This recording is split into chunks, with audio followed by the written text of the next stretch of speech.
We're just normal men. What do you mean, normal men? We're just innocent men. It's time for Side Scrollers with me, Stuttering Craig. No, you don't get the 96-ounce Coke Zeros, Blabs. Yo, my androids, what's up? And straight from the hood, Phoenix. It's really enjoyable as an adult male to shit your pants. And now, broadcasting from our homes around the internet, it's time for Side Scrollers.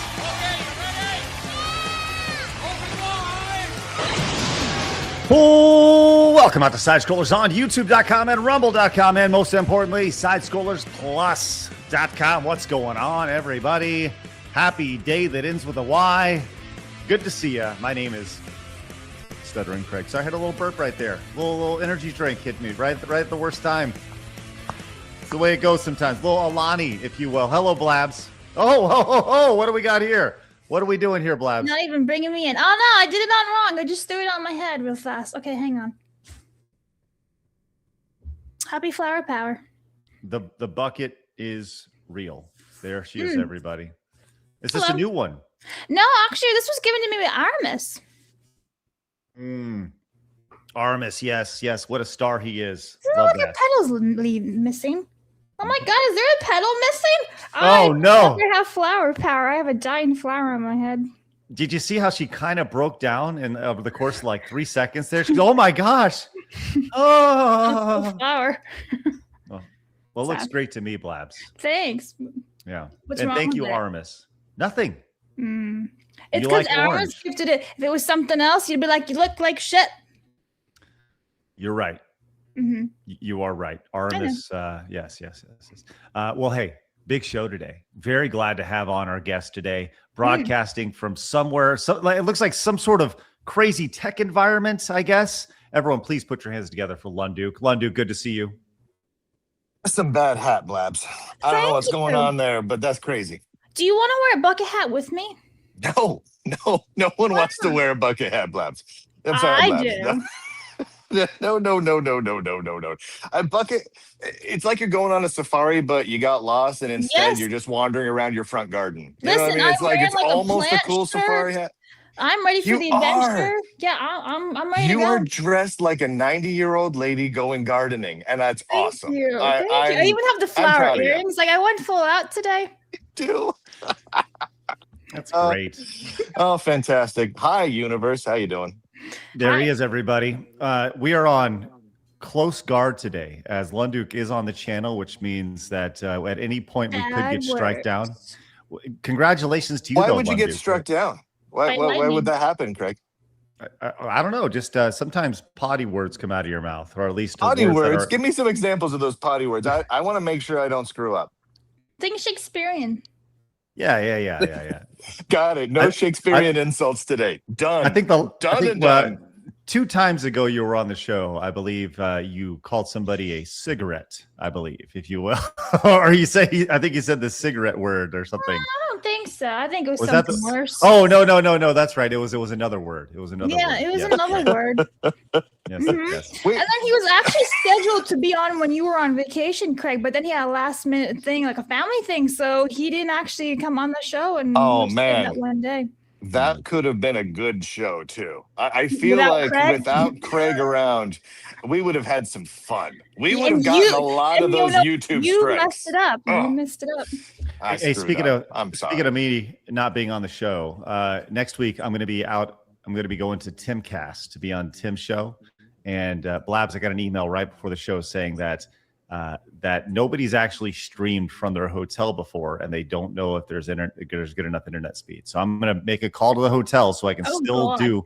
I know I'm going to see if they have good enough internet speed to where I can still do the show from said hotel. I So was we'll gonna see. say if you can't make it, hey Lunduke opening. Kidding. Let's go. Or am I? We'll find out. I'm gonna make a list of things to say. It's gonna be great. You're just gonna come on like a declaration, just unroll them and just start Ladies reading and them over. Theory, This message theory, togaphs, It's just everyone. for the moderators at YouTube. Oh man. Mhm. Danny Delete says Craig is now breaking into political podcasts. No. I'm actually going up there to talk video games, believe it or not. That's actually the reason why they want to bring me up. So it should be fun. Now I don't know what's going to happen that day on the with the news, so I'll be able to provide my little insight on whatever. You're gonna have to talk politics. You're gonna have to. If you're going I'm on sure Tim's I will. show, that's what it's gonna be. And that's fine. I'm okay with that. I'm comfortable with that. That's fine. All right, You can Greg. handle it. Which one is the donkey? I'm sorry, what, Blabs? The political party. Which one's the donkey? Oh my gosh. The donkey? Hmm. That's the Democrat, right? The donkey's the Democrat.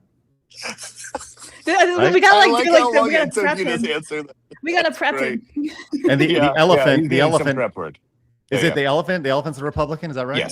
Yes. I know red and blue, but yeah, I don't like why is a Democrat Oh, man. a donkey? Because they're all a bunch of a-holes. Yeah, there you go. Yeah. You should be going on Timcast. Yeah. Well, look, somebody who I know is excited that I'm going to be on Timcast next week. Probably Timcast's biggest fan. Please welcome to the show, celebrating his birthday.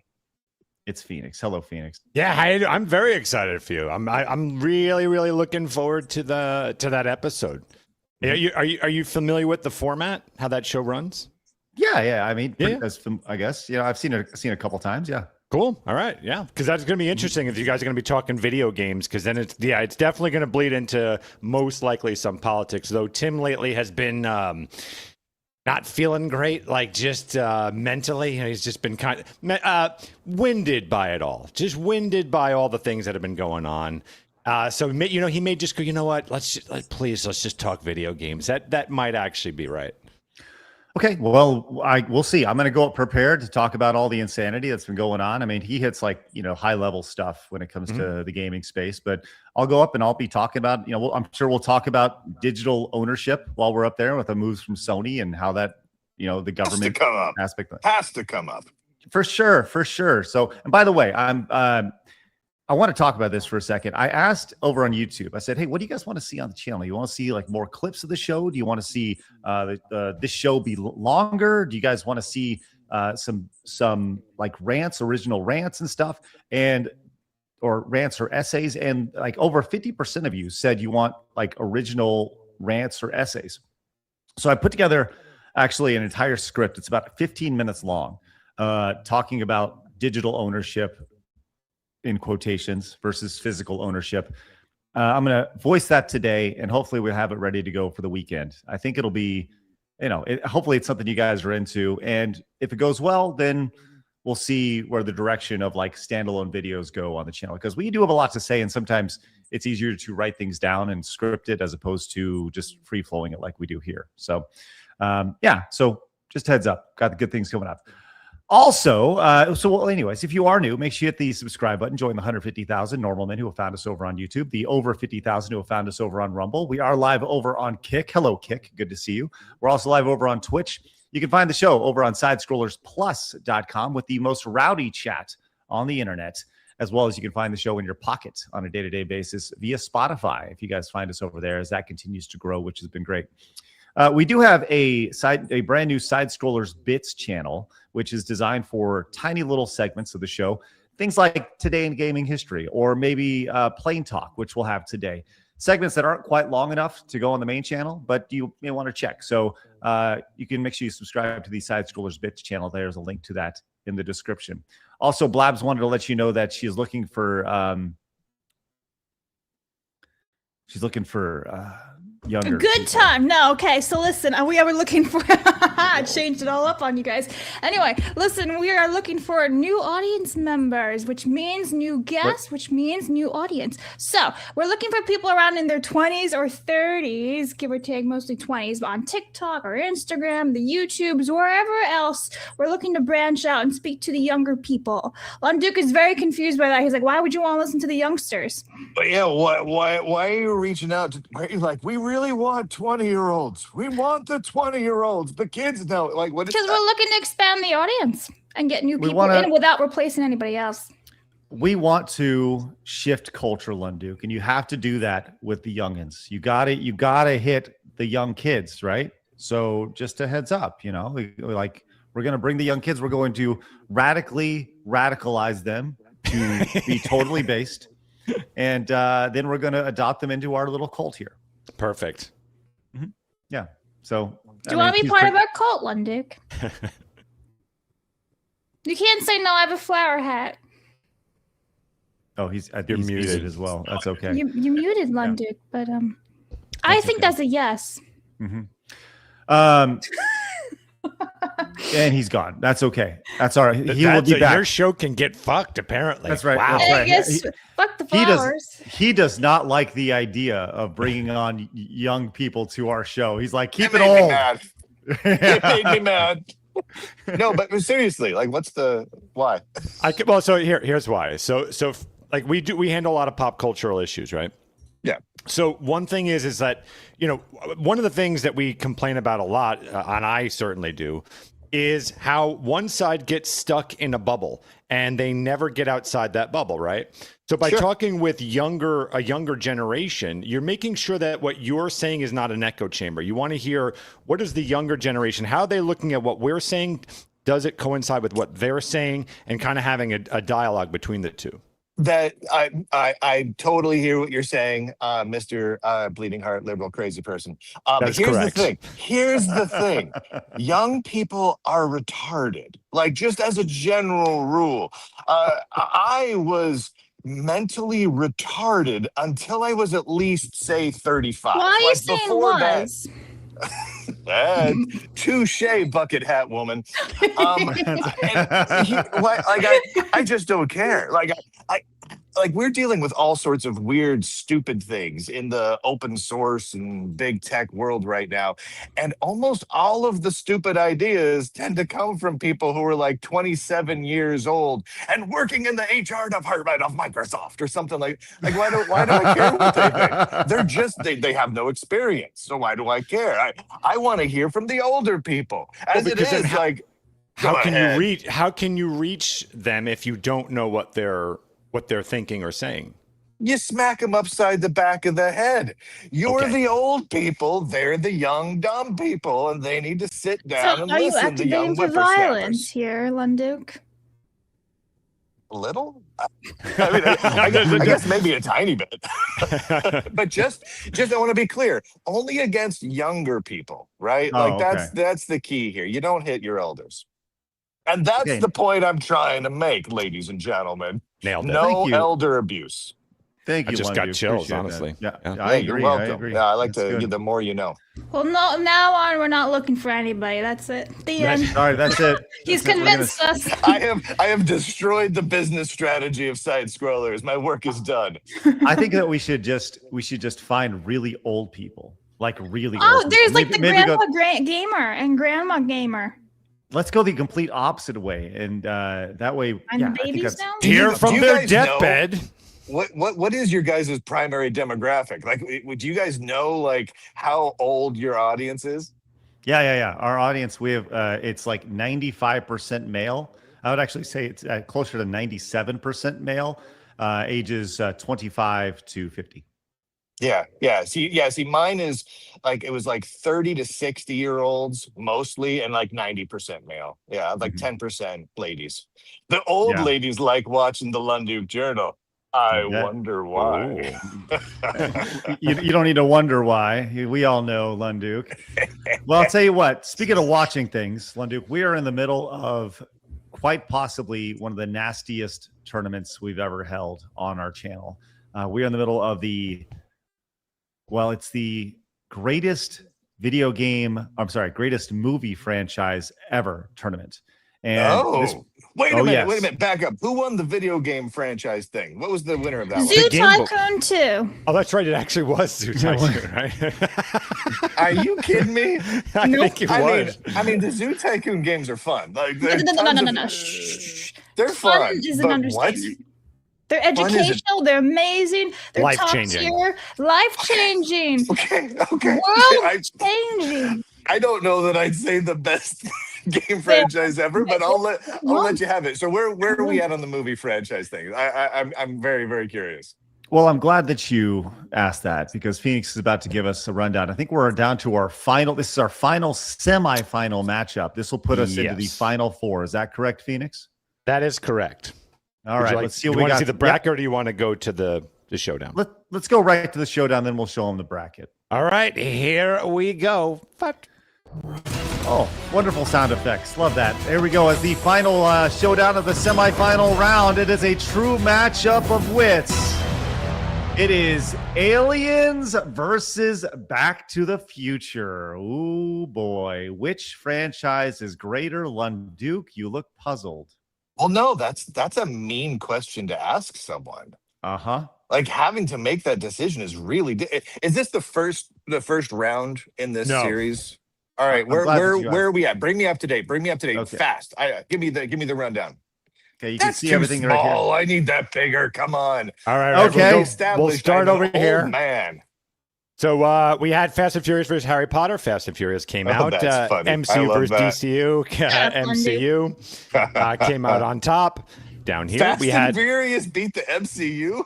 Yeah, that was great. It was awesome. Family. Yeah.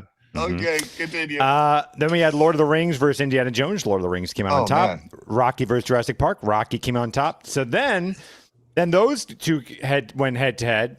I'm sorry. No. Okay, we got that. Yeah, I'm sorry. Lord of the Rings. Other side there. Yeah. The other side. Star Wars versus Star Trek. Star Wars won.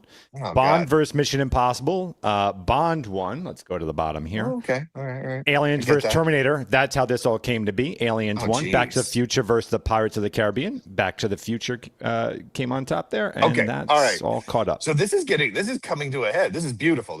Oh, yes. Okay. Thank you. Oh my heavens. Oh So my what do you heavens. think? What do you got between Aliens and Back to the Future? I mean, I have to go with Back to the Future just because it's more family-friendly, rewatchable popcorn fare. And I think if you have to look at this as if one of the series was dropped into a lava pit, which one would make you sadder that it didn't exist at all? Like that kind of has to be the question. And there's some good horror flicks out there, and there's some good alien-y flicks out there. But Back to the Future, even though it's just a time travel movie, it's kind of its special, unique thing. And I think if it didn't exist, I think I'd be sad. I think I'd be more sad. I'd be sad if Aliens didn't exist, but Back to the Future would make me bummed out. It has to win. Has to.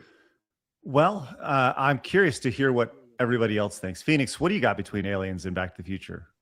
So I'm torn. So I think I'm going to lean towards Back to the Future. I think ultimately that was like the more enjoyable film. There's also like time travel done in a very unique way. Prior to like the idea of if you can't see yourself, things like that. They had added all these rules, and many people have said it's like one of the more quote unquote accurate, in a fun way, time travel movies. Great trilogy, ended good in my opinion, ended well, and then they knew when to stop. That said, the Alien movies, especially the first two, did some incredibly innovative things for the genre of horror, for suspense, the idea of not showing too much and letting your mind do a lot of the work for you as far as the horror is concerned. I can't tell you how many people in the industry were influenced by Alien itself and what that did in the same way that what Star Wars did for people. But then you look at the other ones and kind of crap. Many of them were not that great. I like Prometheus. I'm the one guy that liked Prometheus. So I'm going to say Back to the Future. Okay. He's right. Labs? He's right. Back to the Future solely. Alan Silvestri. Okay. Sounds good. I also will go with Back to the Future because it's awesome and it's the best. And I like Alien and I like Aliens. You're like a kindergarten over there. I like Aliens. Have you guys like seen Back to the Future. the new Alien TV show, which is on FX with Alien Earth or something like that? Oh, You guys seen I've any of heard. that? I have not seen it though. It's kind of weird, but it's kind of good in a way. decent? Like it's better than I thought it would be. It has Is some its good- own timeline, or is it branching off it's, something? It's part of it. It's Okay. part of the established alien universe, and it takes place on Earth, and with those aliens coming down to Earth and like androids and all sorts of stuff. It's not 100% hit across the board, but it's better than I thought it would be. So it's not so bad. But you're right. You're right, Phoenix. There's been some stinkers in the Alien franchise. So whereas Back to the Future, no stinkers. So Well, you got to go with that. at the end of the day, it doesn't just matter Bugs what we Bunny. think. Thank you. Ain't Labs. I that a like your thinking. stinker? It really doesn't matter what we think. It matters what you think. So you can support with your super chats, direct donations, and Rumble rants, and let us know which you think should advance to the final four, either Alien or Back to the Futures. And we'll keep an eye on that throughout the duration of the show. It'll be we'll Back see. to the Future. It's going to be Back to the Future, Craig. Don't mess with Okay. me here. Okay. It's Back to the Future. Okay. Yesterday, Tin Lee came in and used that Rumble wallet, which we'll be talking about a little bit later. Tin Lee, thank you very much. Says, just want to test the wallet thing. Hopefully it went well for you, buddy. Appreciate that. Chief Corey Anderson came in with 5. Says, can we end associating blabs with farts like during the Day in Gaming History segment? Thanks in advance. No. What? No, So tempted to just go make a fart noise, but I'll behave. You should. With Levy says, yo, did you guys hear about the UK government trying to control YouTube thing? Yeah, we talked about it at length yesterday, and it is a messy, messy situation, and everybody should revolt against that. Everyone should revolt. Brother came in letting me know that I'm a Pookie, or is Pookie. Thank you very much. I don't know what that means, but I appreciate that. Red Banana Gaming says, are y'all calling me old? Probably. Red Banana Gaming also was similar to you, Lunduke. Also got us banned on our channel. Really? One day. No, Yes. no, don't say it like that. He gave us they gave us a little slap on the wrist. Mm-hmm. Yeah, we've had 3 people who have got us banned on our channel. Red Bandana Gaming, or at You least can't keep Strike. saying ban, that's the wrong word. Red Bandana Gaming. Without saying what it like, but how is it that the chat came up and then we read it? How did that happen? No, I honestly don't remember it. I'm just giving a hard No, time. Logan had us look at that little thing, the Xbox accessory thing for women, the vibrates yeah, thing. yeah. We watched that video, and that's what got us hit for inappropriate content. Isn't And that then- on us? No, That seems like inappropriate content, you guys. No, You guys no. make some weird decisions. You know what? You guys should really court younger audiences. That seems like the way to go. What a Yeah. good idea. What a you're really smart guy. smart, Lunduke. Thank you. Yeah, it came from here. No, why would anything be our fault? It's everyone else's fault all the Good time. point. I don't know what I was constantly, right? thinking. Sorry about That's that. right. Yeah. Marmalade Game in 20 says violence, no discipline / course correction. I work in IT for 20 years. Everyone's told, everyone old and young are retarded. I deal with it day in and day out. Marmalade, thank you very much. The retardation is widespread. You're not wrong about that. Mm-hmm. Crowder and Louder gifted 1 Rumble Premium sub. Appreciate that. If somebody got gifted that, make sure you say, hey, thanks, Crowder and Louder, and consider paying it forward. We have $10 from Ram. Says Blabs, inverse Essie theory is real. Guys, you can make easy money by waiting for Essie to support a team. Then bet your life savings on the other team. I picked Back to the Future. Is this that VTuber who basically rooted for every single FIFA game, and every time she rooted for, like, let's say one team, that team ended up losing? So is that what that's about? Because I've seen that. I don't know. Reverse Essie, I guess. Felwyn came in with 5 for Alien. Says, game over, man. Thank you so much, Felwyn. Appreciate your wonderful supports. Also, Insolent came in with 5. Says, the dim donkey versus the Republican elephant came from an old political cartoon that boils down to the only way to control the idiot / wild dims is to be the big elephant and put them in line. 5 for Lunduke's choice. All right, so Lunduke, you chose Back to the Future, correct? Back to the Future, baby. All right. Okay, so big show today. We have a lot of topics to hit, and I'm very excited to hit them. One real quick thing before we move on. Tonight, I was asked by our friends over at Rumble if I would restream the MMA awards, and I thought, why not? So I'll be live tonight over on Rumble. If you guys would like to tune in and join me for the 17th annual World MMA Awards. That's at 9:30 Eastern. I'll probably get started around 9 and go till about 11 o'clock Central Time. So please join me tonight for when I'll be restreaming that. So I really don't know enough about MMA, but we'll see. I don't know. They asked me to do it. I was like, sure, whatever. That's fine. Sounds good. All right, cool. With that said, let's get into it, friends. Let's go to some big bad stories today. Lots to talk about, which Lay it means on me. Which means, why would we do that? It's time for Plain Talk.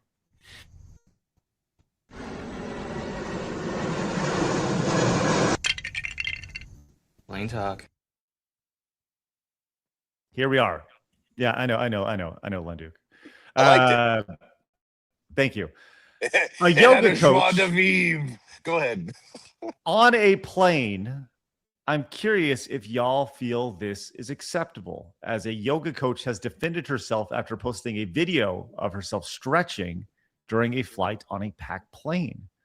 Most people did miss it, and the few that saw it couldn't care less over here. So on a plane, stretching in the middle of the aisle here, do y'all think this is acceptable? Not where she's doing it. If you need to stretch, you get up and you walk towards the bathroom and you get out of the way, because then you're just blocking the lane for people. So if you really need to stretch, and I totally understand stretching, like that's kind of weird though. Like that's stupid. Like just normal stretching, fine. What she's doing, anyway. But yeah, you can totally stretch by the bathrooms. You know what the biggest issue with That's this is? gross, No, bro. that's silly. That's dumb. That's right not there. even Yeah. stretching. Can I ask a question? Uh-huh. Did she set up this camera? Yep. Yes, absolutely. Oh no, she can go fuck herself. Uh-huh. In an amazing yoga pose, fuck herself as hard as she possibly can. No, she. Honestly, I would have opened the door, risking the lives of everyone on there, and well, I can't say that, but you can go with what would happen after that. And you Just guys are worried about me getting you banned off of YouTube. Holy I was gonna heavens. say, give her free pretzels, Lunduke. Give her free pretzels. Oh, okay. Pretzels Well, that's mean like a yoga. rejection. Be like Indiana Jones, no ticket. Oh, come on. Like this. So No ticket. clearly she's trying to agitate attention. everyone here. Yeah, that's her whole point. Yeah. She's saying, so- "Everyone, look at me, look at me." And then when someone yells at her, she can videotape them and be like, "Look at this mean person, probably being racist or sexist. They're trying to kick me off a plane. I'm just innocently doing yoga." And no, she can go take a jump off a pier. Yep. As somebody who, like, I'm 6'4". Anytime I get on a plane, most of the time I'm the schlub in the back of the plane in the last seat, right? I don't, so I have about 18 inches to move. I get up and stretch all the time when it comes to getting a plane, but I always go to the back of the plane. Yep. Always, Yeah. especially like when I was flying from Italy over here, it was like a 13-hour flight. Like I cannot function if I'm going to be in a, Oh, no. like a freaking sardine. Now, what I will not do is cartwheels through Yeah. the like this is insane. The idea, like this, okay, I get it, right? The going back and forth if you're not in the aisle. That's stupid. This is stupid. That is stupid as well. In the aisle, that is insane. And So it's yes, gross too. You're putting your hands on the floor by like the bathroom too. Ugh. Ugh. Ugh. Ugh. I'm more concerned with her feet being in everyone's face. That's Well, that more too. of the. Or you throw up, Phoenix. You're like, ugh. Yeah. Feet. Well, I'm throwing up with that haircut too. Yeah. No, the whole thing is just horrendous. Yeah, just throw her out the window, right? Yeah. No. Waste of All right. human. Yeah. I love this how is- quickly we get to violence. It's fantastic. I said give her a pretzel because that's We're a gonna yoga beat pose. young Pretzel's people, code we're for gonna beat something. yoga It means instructors. extraction. We're probably gonna crash the plane. Like we're just right there. I love it. No, come on. Is there any human soul that does not that is okay Wait, with that? Can you bring that back? If you No. look, if No, you pay don't bring it attention to back. the no, because pay attention to the Ugh. people sitting. They're constantly moving like this. If you watch the Like that arms, guy? they're constantly moving. Watch Yeah, again. it is a major inconvenience for everybody Yeah, else, look, which there comes she back goes. to Well, he goes. Whoever is moving. like the narcissism of this and Pure once again, narcissism. setting up a camera so you could do this. And Like, she constantly knew staring into it. exactly what she Weird. was doing. Yeah. It's right, well, weird. People are Let's go to something. weird. Yeah. You know what this is Absolutely. right here? This is Hmm. the young audience that you guys are courting. That right there, that's the young We audience. don't want them. We want the cool ones. No, we don't want. Listen, if you're doing yoga on a flight in the middle of the walkway, no interest. No interest in you watching our show. Don't watch the show. Yeah, Don't watch. good don't watch. without you. Yeah. Yeah. Now let's back up about 15 years, keeping it in the air right here. This was a concept from a 2012 Skyrider prototype, but this is being brought up now as a potential future way to fly. Have you seen this right here, where you are now Yeah, standing? that comes into circulation every like 6 to 8 months. Uh huh. It's crazy. Yeah, this, like, talk about living in a pod. How bizarre. Like, how would you guys feel about something like this? Some sort of standing. Can you imagine the amount of complaining that Where people are would this- feel? How are the seatbelts even functioning though? That's a really good I don't point. think they really are so much. Yeah. You know what? This will never happen because it's just too stupid. You know what I could see working. You know here? who's screwed? The tall people. People in wheelchairs. So what do we do with them? We're just like, We lift them up with a crane, I guess. let me tell you how this could work. Okay, this could work is when you get on the plane, they hand everybody a sleepy vitamin, right? Then you make your way to your standing thing. Then upon takeoff, right, when they say everybody needs to sit down, all these seats then tilt back in a laying position. So you're actually Well, laying that doesn't. down. That can't happen. There's not enough room. No, absolutely it could because they're all No, going to the very last one's just gonna smack right into the wall. You can't lay back. Well, they get tossed out of the plane. All right? Oh, okay. Yeah. That's But fine. everybody else gets to lay down. I and also sleep. like how you're advocating for flight, like planes and stuff to drug the passengers. Yeah, Well, absolutely. I mean, yeah. once you're at pod level, just drug us. Yeah. I mean, if you're why- going to stick me in a pod, I'm going to need something quality. I mean, pharmaceutical grade, happy la la land drugs. Otherwise, I'm not getting through. So that. you part of the flower power now? I'm going to ignore the flower power question for a second. I was just reminded when I was a younger man, I used to live near Seattle, Washington, which is where Boeing is headquartered around that area.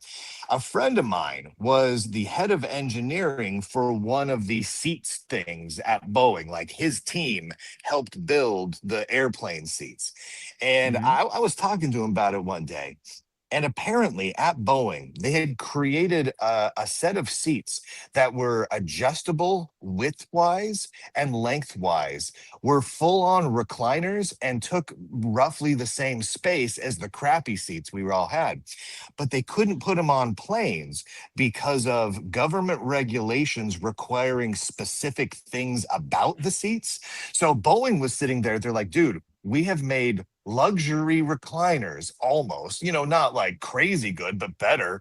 And we can't put them in the airplanes, even though all the airlines want them because the regulations, and they're still in place. The regulations that prohibit companies from shipping more comfortable seats in airplanes are still in place. Like they have like the nice first class ones, but apparently they have smaller ones for the economy that are actually more comfortable. They just can't use them. That just really pissed me off when I heard that. Every time I rode on a plane after that, I cursed the government the entire flight. It's not really related to the pod thing, but I just felt like mumbling I had to say it. yourself, cursing and Again, I only target the old audience, people who are literally just mumbling along with me as I say these things. Just going, stupid government. Just getting on the plane. Stupid government. I want to be comfortable. Recliners at home is comfortable. That's what I'm talking about. Who's that old guy just mumbling at the clouds right now? Oh, that's Lunduke. That's it. Well, if you're upset at the government, hit that thumbs up button. We'd really appreciate that. This, friends, has been Plain Talk.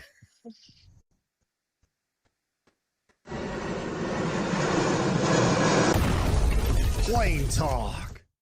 Just end it now. All right. That's rough. I that's one of the things. As I was on a plane, I just hope that I never end up on Plain Talk. No, that's my one goal in life is to not end up on my own show.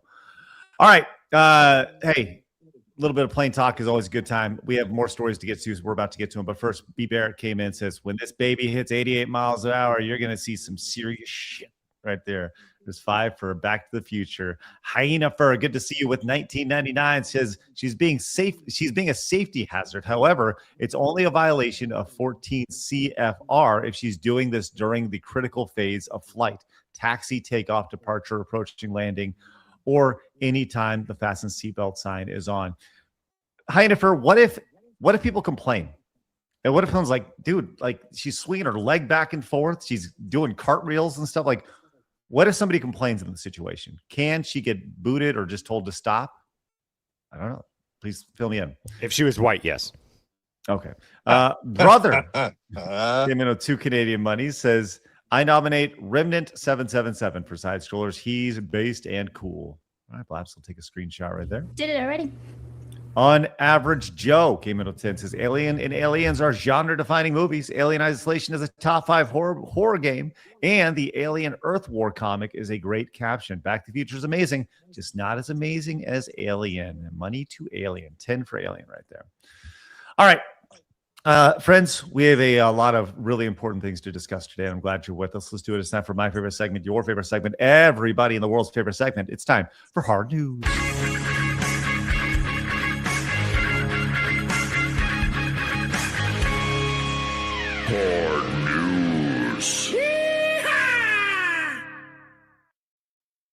You know, over on X, we say a lot of things about, we just had 4th of July, and you see people like Sunny Hoskins over on the View talking about how she feels unsafe when there's like the American flag. And my response is generally just like, leave, right? And I've put this several times over here. If you're an American rooting against the U.S., leave right here. Deport. Well, let's go and fast forward to this guy in Tennessee who was a train conductor.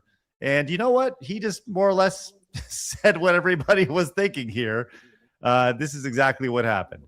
To the very, very few Americans in here, happy Independence Day.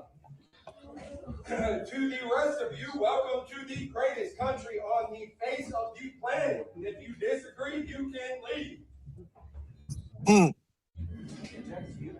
So this guy is a conductor on the Lookout Mountain Incline Railway, and he has since been fired for saying this on his railway incline over here.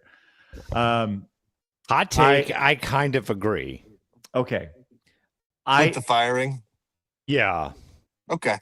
Like that. I mean, like you're coming off pretty. I don't know what happened before this video, right? I'm going off of the clip here, right? So. But I mean, if you're like if you're giving a tour, correct? That's what he's doing here. Mm-hmm. Like, so on the tour, you're not supposed to be hostile with it. Like, it's like, welcome to our country, which is better than yours. And if you don't like that statement, go fuck yourself. Seems a little extreme. Jerkwad. Yeah. Well, I would like to introduce you to the people who videoed this and were so offended by the situation. Here is the guys who said that. In here, happy Independence Day. To the rest of you, you see this girl, she's like, whatever. Welcome to the greatest country on the face of the planet. And if you disagree, you can leave. Kept thinking the company needs to know about this because he was the only one on there representing the company. Charles sent the video to Carta. Carta says they fired the part-time conductor who made the comments that same day. I want to make sure that they say something to the operator at a minimum so that it doesn't ruin the trip for everyone else. In a statement, Carta apologized. Back up, please.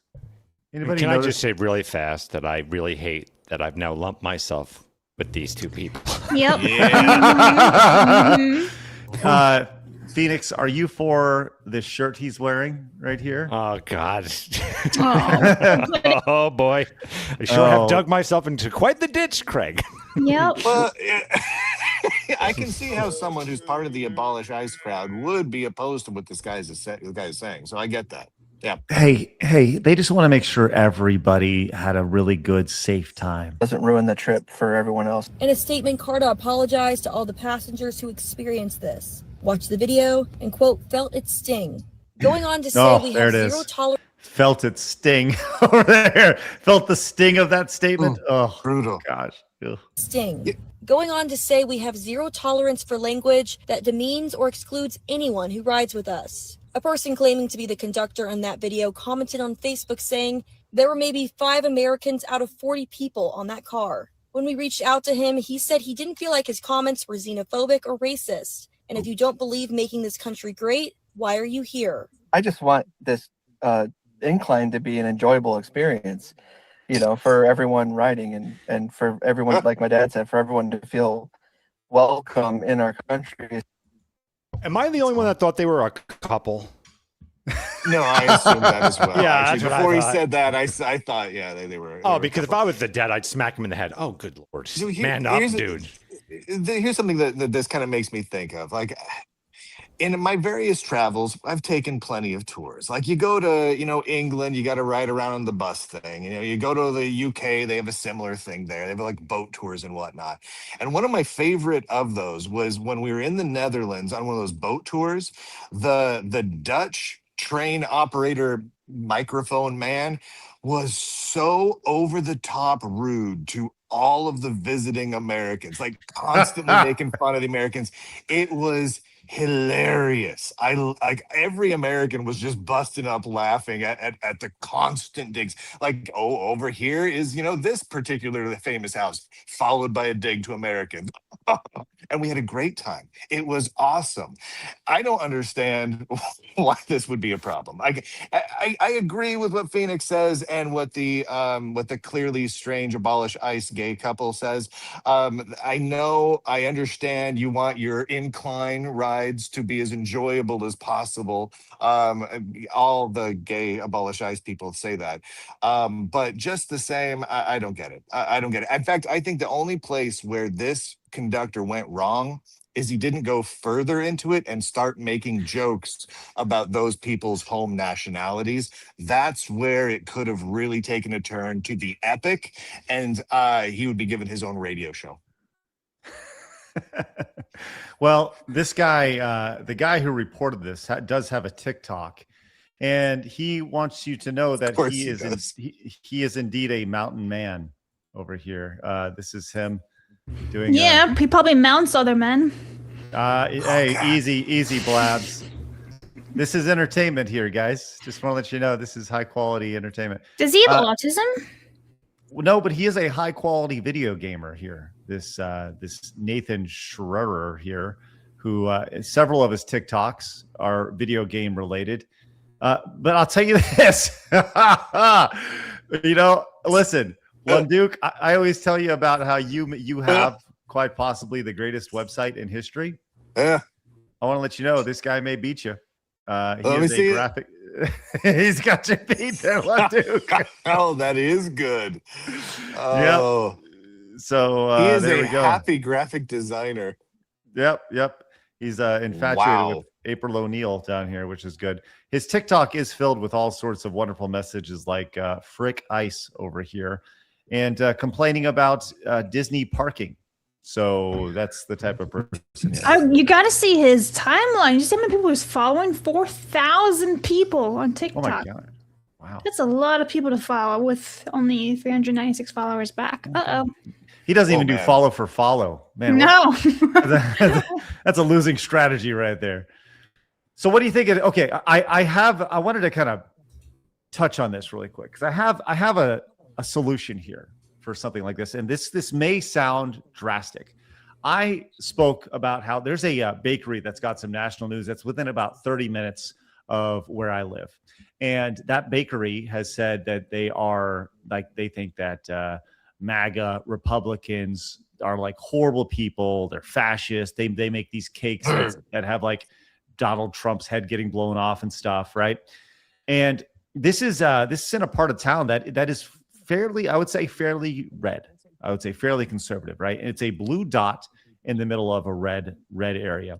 And by the way, this bakery is right around the corner from a church, which I'm sure they hate, as well as the representative from that area, the senator, whatever it is, the representative. Okay, so here's my solution, which may sound very extreme.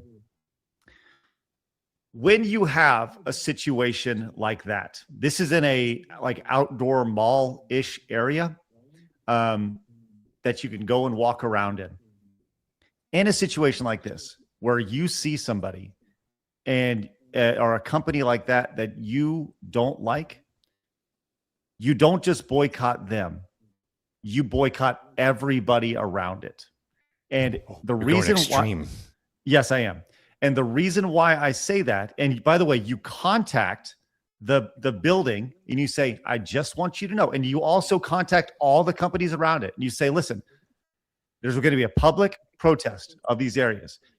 And all it's going to take is like a couple days of just it being a ghost town, of everybody losing revenue before those tenants absolutely revolt and say, we cannot have these people around us. We cannot have this evil way of thinking in our area because it's directly affecting everybody's line of business.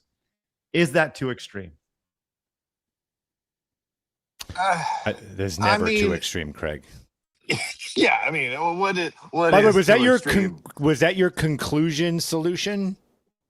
This is the final solution that I have for a situation like this, where yes. Okay. This is my solution that ultimately it will hurt. It is like ripping the Band-Aid off slowly, right? And it's going to hurt people who are good people, and that sucks.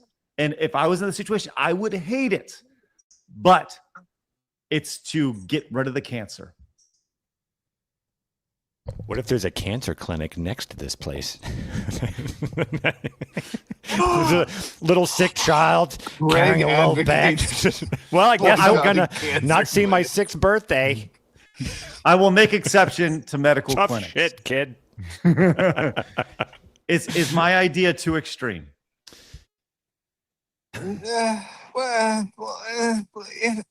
I mean, it's up to the individual.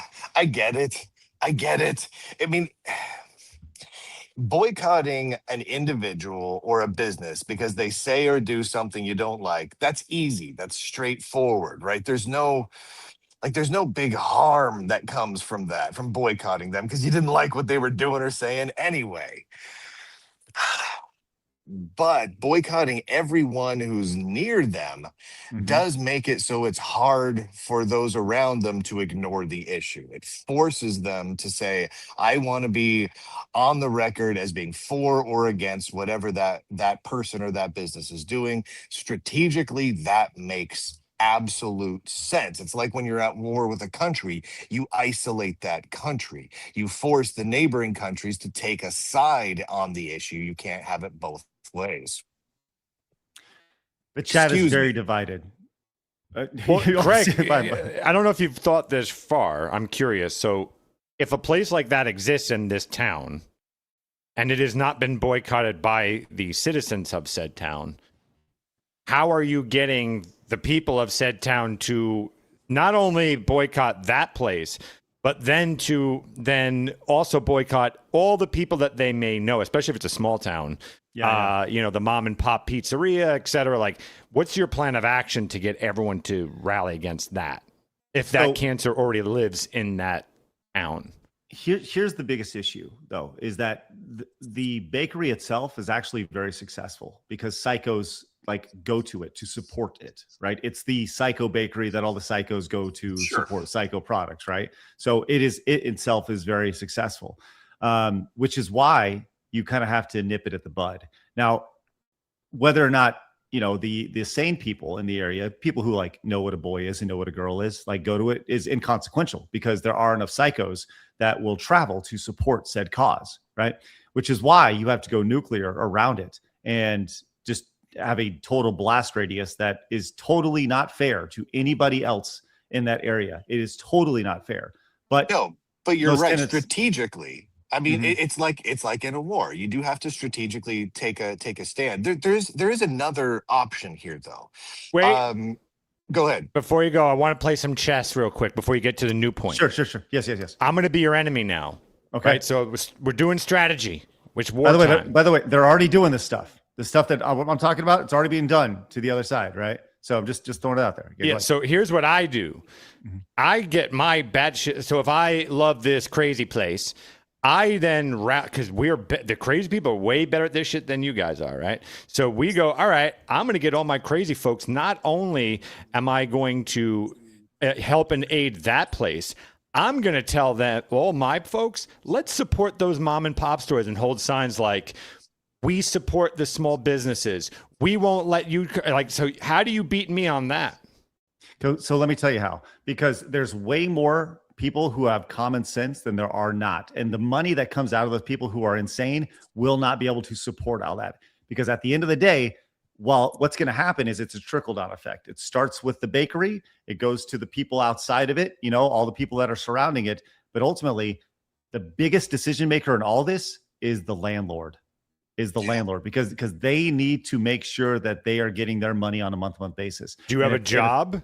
And if those because tenants, we don't, and What's we that? can stay there longer than you can. right, but they also can't pay for anything. That's the problem, or that's the solution, is that they can't pay to keep these people in business, right? So ultimately, the landlords don't get their rent, which ultimately there's got to be some sort of clause in their agreement that some sort of, I don't know, morality clause or something that they could trigger to boot them. Like I said, I'm just working through this. I know this is extreme. Right? You're gaming it. We're gaming Yeah. this. We're laying it out, seeing how this works. Okay. Yeah. Two thoughts. The first is that Craig, you're right. People on the political center or right tend to be more likely to vote with their wallet, right? Those tend to be the people who are like, okay, I'm going to take my money from movies over here because these people aren't talking down to me or whatnot. People on the extreme left, they get loud about their support, but they tend to not vote with their wallet quite so heartily, right? So that's why the whole go woke, go broke thing is true, because it doesn't matter the fact that there are a lot of very woke people. They don't vote with their wallets, but the other side does. The other thing I want to throw out here, and this comes back to Texas, because there is a small or a fairly large Islamic community outside of the Dallas-Fort Worth area. And they were running very, very large. And they were running, this was some months back, I was watching the news about this. I'm sure you, Craig, saw a lot of this. They were running this big giant summertime party water park thing that was going to be specifically only for Islamists. You had to be an Islamist to be there. It was determined that that was a violation of the law, and they couldn't say that non-Islamists couldn't come. And then the most beautiful thing I'd ever heard of happened. Church groups said, okay, we're going to go too. So little Baptist church groups were going to show up at this Islamic only event. And then a group, and I don't know what church they were from, but God bless them. A group of ladies said, you know what? We're going to wear American flag bathing suits and bikinis, and we're going to go to this formerly Islamist only, everyone has to be in burqas and whatnot sort of event, and we're going to celebrate America in our bikinis. And it was like some church group that decided to do that. And then the Islamic group said, you know what, we're just going to cancel the event entirely.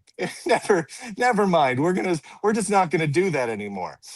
And so one of the great things that you can do is you can, when you've got the one shop in the one part of town, it's pretty amazingly easy to drive out those sorts of people, those intolerant, basically, people, by simply being extremely yourself in close proximity to them, because they can't handle it, whether they're the extreme woke left or whether they're the extreme Islamists. They can't handle just good old-fashioned run-of-the-mill red-blooded Americans waving their flags right in their face. They cannot handle that, so they stop and they go.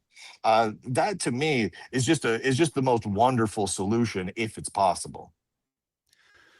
Well, like I said, I know it sounds extreme, and I saw somebody say, "Oh, you want to take away their freedom of speech?" No, not at all. No, that's not what I'm saying at all. I think if they want to make all the cakes they want to make and all that stuff, but I do think that it's important that they don't shame anybody else from doing what they want to do, which is exactly what's happening. And their language is far more vile than anything that I'm talking about. They're calling people who believe that man is a man and a woman is a woman bigots, racist, sexist, homophobic, whatever, right? When in reality, that's not the case at all, right? They are literally calling for violence against these people. And all I'm saying is hey, why don't we just vote with your wallet? That's it. And is it extreme? Yeah. And I'm curious. That's why I'm intrigued. Phoenix, I feel like you're thinking this is a little bit too extreme. Oh, no. I've got extreme ideas. No, I am merely saying that I can see some flaws in it, right? So that's all I wanted to talk through it. That's all. Yeah. That's all I wanted to talk through it. So what kind of place is it? A bakery, you said? Yeah, it's a bakery. Yeah. See, I'm just trying. I just keep going loopholes. Can they do deliveries? Because the other side is going to, they don't usually handle loss very well. So I feel like they're going to find a way to do that. And I've not seen the right side, I'll just to make it easier, the right side or the centrist side, do really anything. They never seem to do anything. I know, Lunduke, you were saying they vote with their wallet. I would argue they don't. Very rarely, unless it's like really pushed, where the other one, if you just sneeze wrong, will go and attack it. They know how to do it with social media. They're experts at this. And they can rally people, especially the youth, very quickly to come in. And if they're smart and they know that you're affecting small businesses, if they're smart, they know how to start trying to use that as a leverage tool and start speaking on behalf of the small mom and pop stores that are getting affected by it. If they're let me give you some example, because realistically, the people on the right and the centrists, they almost overreact to voting with their wallet. Like it's a pretty extreme thing. Look at movies. Just look at movies. Look at the recent movies that have come out. Like Supergirl came out, right? So Supergirl came out, and before people had done the reviews, before many people had seen it, it was declared to be very woke, right? And that was predominantly based on a couple of comments by the director and a couple of comments by the lead actress. No other real information was involved with that, but all of us saw it. We all had a knee-jerk reaction to it, and we said, oh, well, it's a woke movie. And the end result was absolutely a disastrous box office. Now, but here's the thing. Now, have any of you guys seen the Supergirl movie, for example? No. Why would I? It's very good. This is the really messed up part about how quickly all of us vote with our wallets. The Supergirl movie, not woke. You go and you watch it. In fact, has a fairly conservative message by the end, and it's a fairly clean cut movie in a lot of ways. It's not a woke movie. Now, some of the people who made it were, and so all of us saw that and said, well, it must be woke. So we voted with our wallets to make sure we wouldn't see it. If the reverse had been true, and the director and the actress had come out and made pro-family value statements and the like, a lot of more of us would have seen that movie. The box office would have been a lot higher, and we all know that, right? So I'm just saying, we vote with our wallets. You we saw almost it, though. overreact voting with our wallets. Yeah, you saw it. By the way, chat is roasting you right now. Love comic movies. But if It's they great. saw it, you saw it. If a conservative made any movie, a neutral movie, it's a comedy with no political value, how many leftists would watch it? Well, did you guys see this last week? Answer zero. The net result from the Young George Washington movie. Sure. Incredible. That's not us. driven by leftists. That was driven by those on the conservative side of things. Right, but we there's my react point. strongly with our wallet. My point is, though, so like you did see, at the end of the day, you did see Supergirl, and I guarantee most people who are boycotting it now, they'll watch it on Prime. They'll watch it on Netflix when no one's looking. You're still supporting it. The other side will 100% not see anything that you make, and it could be neutral. So no, you're they're totally more powerful right. at this than the other side, I would argue. You're right, but It's ideology. There's more people on the center and the right, which is really one group in this regards, than there is on the extreme left. It's a larger group, and it's a group that does tend to pay with their wallets far, far more. And yeah, you're going to get comic book nerds like me who are on the conservative side who will plug their nose and go see, any comic book movie, and then complain afterwards about it. But realistically, if that movie had been more conservative, it would have done really well. And the same is true as a conservative movie comes out where all the liberals will boycott it, that movie still does well. We vote with our wallets. That's what we do. You can see it when I used to run marketing for some of the big tech companies. When we would do inevitably some crazy liberal stunt, right? Like we, try and save the earth from climate change and put our company logo on whatever it is that's saving the earth. That almost every time killed our sales. Every single time the sales went down after that. We kept doing it because a lot of the leaders were, diehard leftists.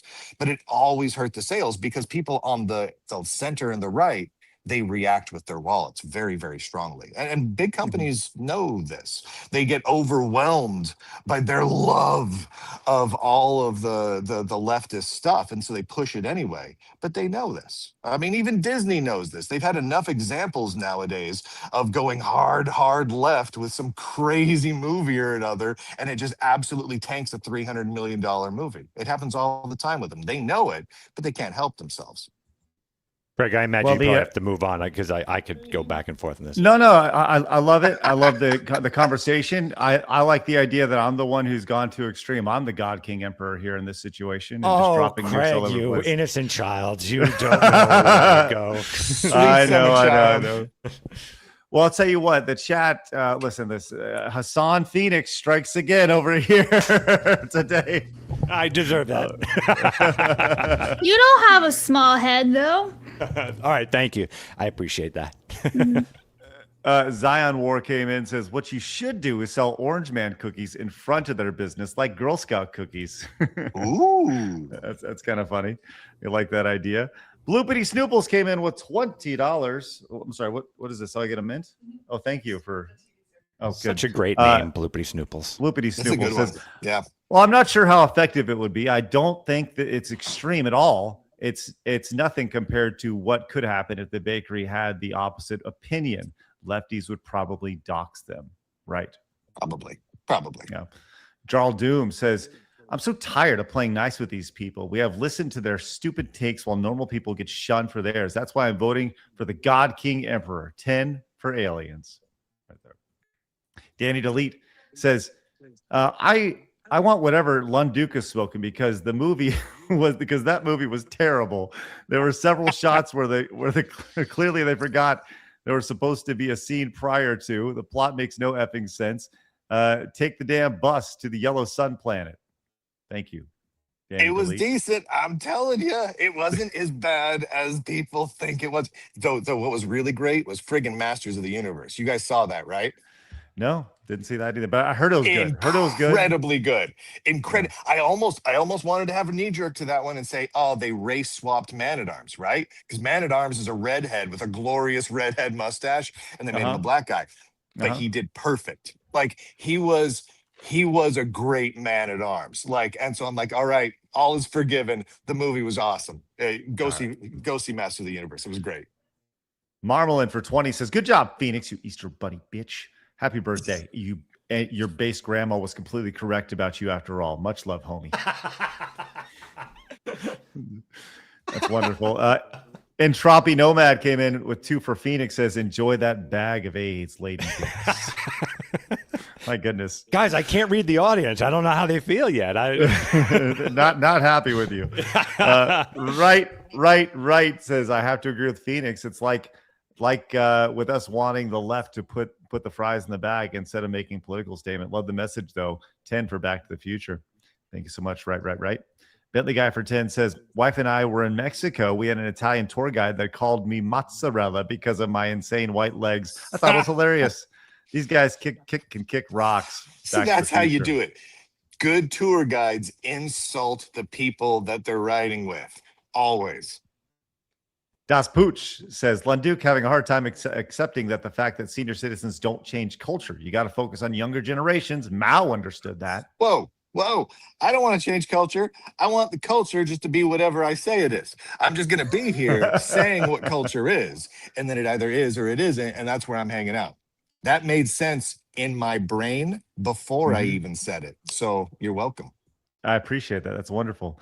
GM Gothier came in and says, when I lived in Berlin, I was on a street that had, in order, no joke, a preschool, an ice cream shop, a XXX Joy store, and a brothel. Toy store. Yeah. Oh, yeah, it's Joy store. Okay, toy store. Thank you. Pack up pickups were at the brothel. Not joking. Yikes. Friggin' Berlin. Berlin, you crazy. Then we have Reaper.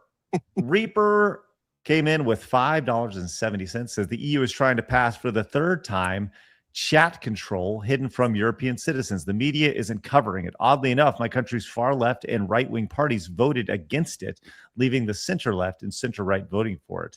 $5.70 for aliens right there. Thank you very much. Appreciate that. That is excellent. Blabs, I see Mr. Dropkick just said amen. Was that to be starred for whatever reason? Oh, no, I think I just started the wrong thing. Here, this is it.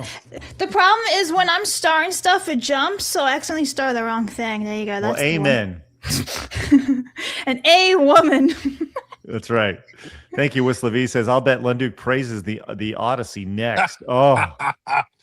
That's a good burn. That was a good burn. Yeah. See, all right. I get it, guys. But come on. The Odyssey changes are too extreme. Like that's too far extreme. They didn't really do anything like that in either Masters of the Universe or Supergirl. They really didn't. Well, from my understanding, like He-Man was like nothing in it. I think that like one of the worst things from my understanding, that's what I've heard, that there's nothing in it. One of the worst things that they did in that trailer was do the joke, the pronoun around joke. That were so great. It was, but they shouldn't have put it in it. Because I think people went, oh boy, here we go. Went, oh, it's going to be. It was literally making fun of HR departments. The movie has He-Man working in an HR department and feeling sad, but then he gets to become He-Man, so everything's better now. It's basically, there's like 10, 15 minutes of the movie that's just nonstop making fun of HR people, DEI, and woke culture. It's fantastic. It is almost an anti-woke movie, but no one beforehand realized that, and so they based their assumptions on the trailer with one race swap, which actually turned out to be a good idea, and just one or two badly timed jokes inside the trailer, and so that probably hurt it. The same Supergirl was mostly tanked because the actress and the director couldn't keep their darn mouths shut and just let a decent film promote itself. They had to go out there and mouth off about it. But the Odyssey has all those crazy casting decisions, casting a man as a woman playing a man as a man's part, and then you take a person who's supposed to be fair-skinned and make it the blackest person on the face.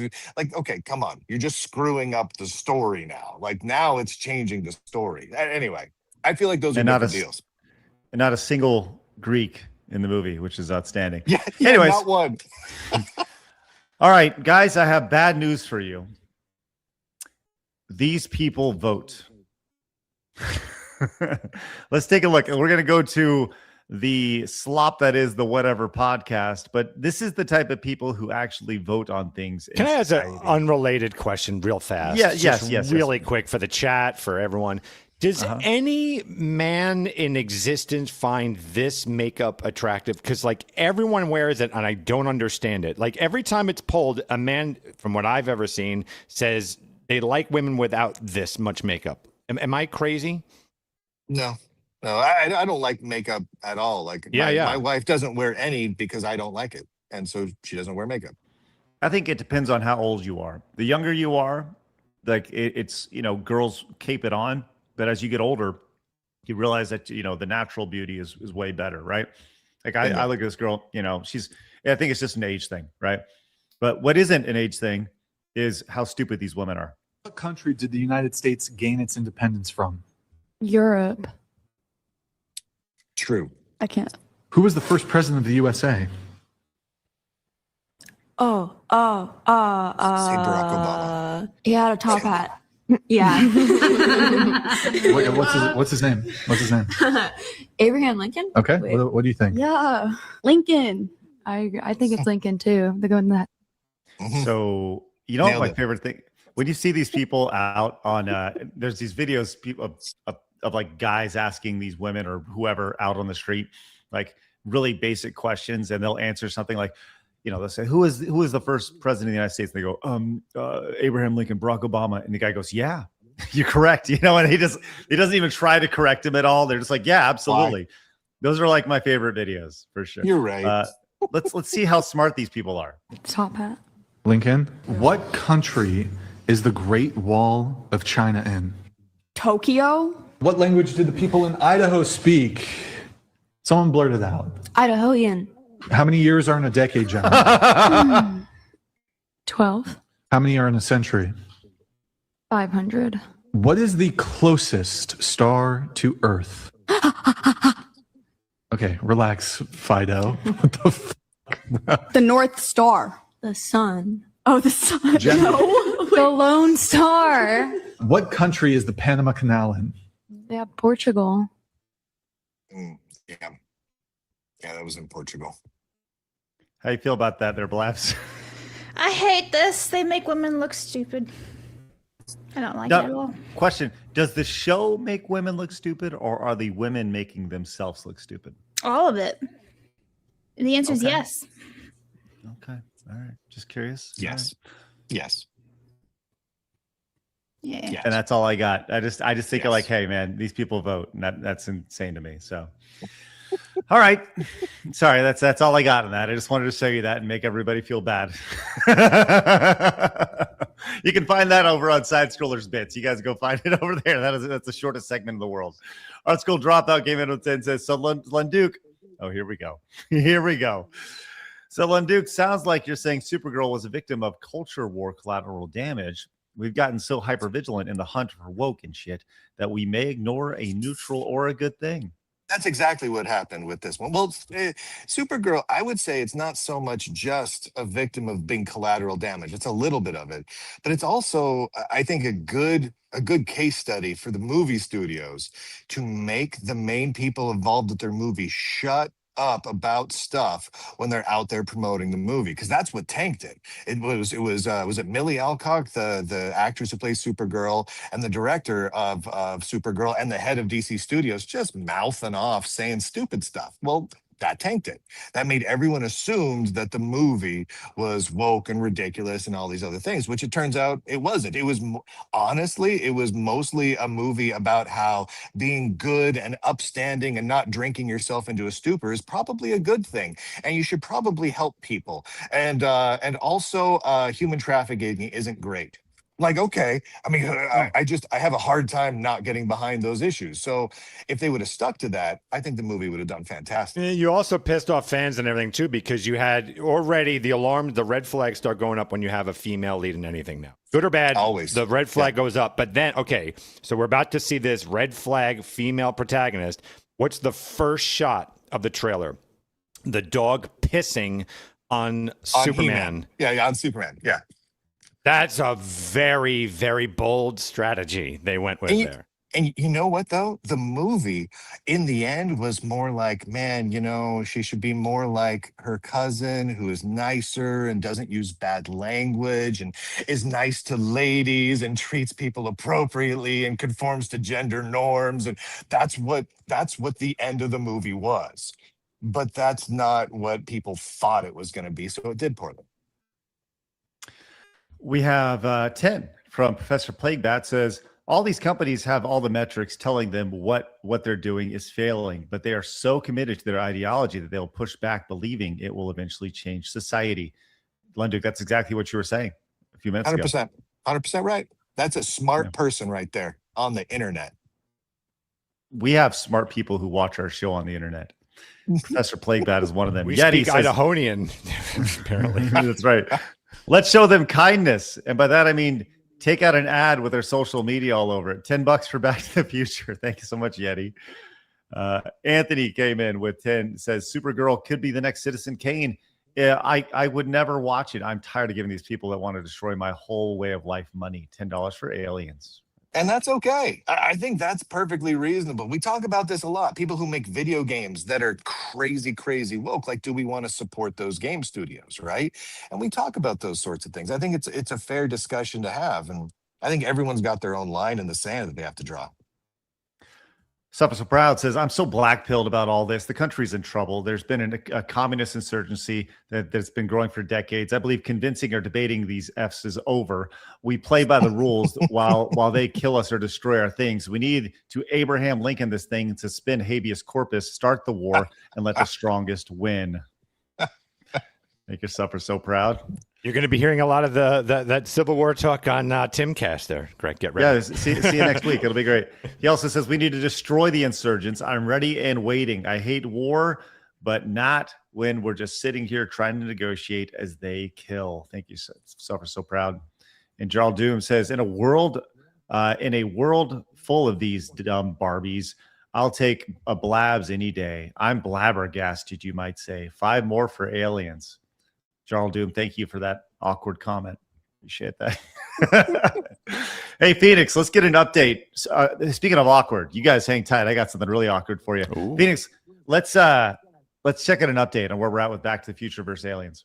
Closer than you all probably think, because 45-70 for Aliens and 50 for Back to the Future. This is very close. Yes, this is extremely close. One of the closer battles we've had in a little bit. Let's see how this plays out today. Thank you very much, Phoenix. Appreciate that. That is scary. Not as scary as what you're about to see. Oh, good. Ladies and gentlemen, I'd like to introduce you to The Rock. Oh, boy. What in tarnations? Oh. This is The Rock.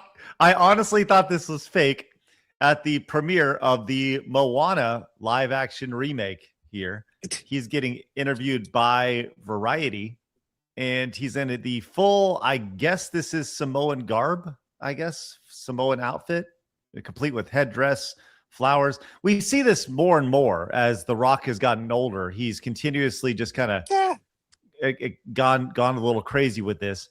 Now, he has asked, we've seen this guy many times from Variety. Blabs, you probably recognize this guy who's asking the questions. Yeah, he's the gay guy who constantly asks all the really stupid questions and puts them on the spot. Yes, he sure is. And here he's going to ask Rock about representation. The first time you ever saw your culture represented in a way that wasn't a caricature, that you said, that is me in there. No, I don't. Other than, and this is one of the beauties, I think, and one of the blessings of Moana is that live action Moana we can show. Like, hey, this is us. When I was a kid, Indiana Jones inspired me. When I was like 8 years old, watching Indiana Jones, Harrison Ford, I'm like, oh, I want to be that guy. But that guy didn't look like me. Yeah. Was there a part of you that said, but I can't be him because? No, I love that. There was a part of me that said, oh, I want to be that. I was in Charlotte, North Carolina, and I was like, I want to be that. And, okay, that was it. That's where it ended. Right. But now, I mean, if you think about it, around the world, little boys and girls who are brown skinned, even not brown skinned, Mark. It's like this idea of you're young, you want to see beyond the reef. You don't know what's beyond the reef. You have a lot of people telling you, it's not. You're good where you're at. It's like, no, not. I want more, and I love that. Okay, so to be clear, I don't disagree with his message. Most people couldn't hear that, by the way. They couldn't hear it? It was way too loud. We could barely hear it. Well, that was as loud as it gets on my end. So what you need to know is that he was talking about representation, and he said, well, I did not see people like me growing up, right? But his overall message was the message of Moana is look beyond the reef, go further than you expect. And I appreciate that message. Now, sure. What's he talked about how people like him were not represented, right? And that's the thing you constantly hear over and over and over again is representation and why it matters over here. For that, I thought to myself, that's odd because The Rock he identifies as both Black and American Samoan. And I thought as The Rock was growing up, were there any shows that had representation of specifically Black people while he was growing up? And I had, Good Times, The Jeffersons, Sanford and Son, baby. What's Happening, Different Strokes, The Cosby Show. Pretty much every major show on television was represented by that. And then I thought to myself, what was the next? He said, well, he's American Samoan, right? And he's like, well, people don't look like me on TV. So I thought to myself, what percentage of American Samoans are there in the United States? And it turns out that less than 1%, it's 0.04% of the U.S. population identifies as Samoan, right? So that's about right. Right.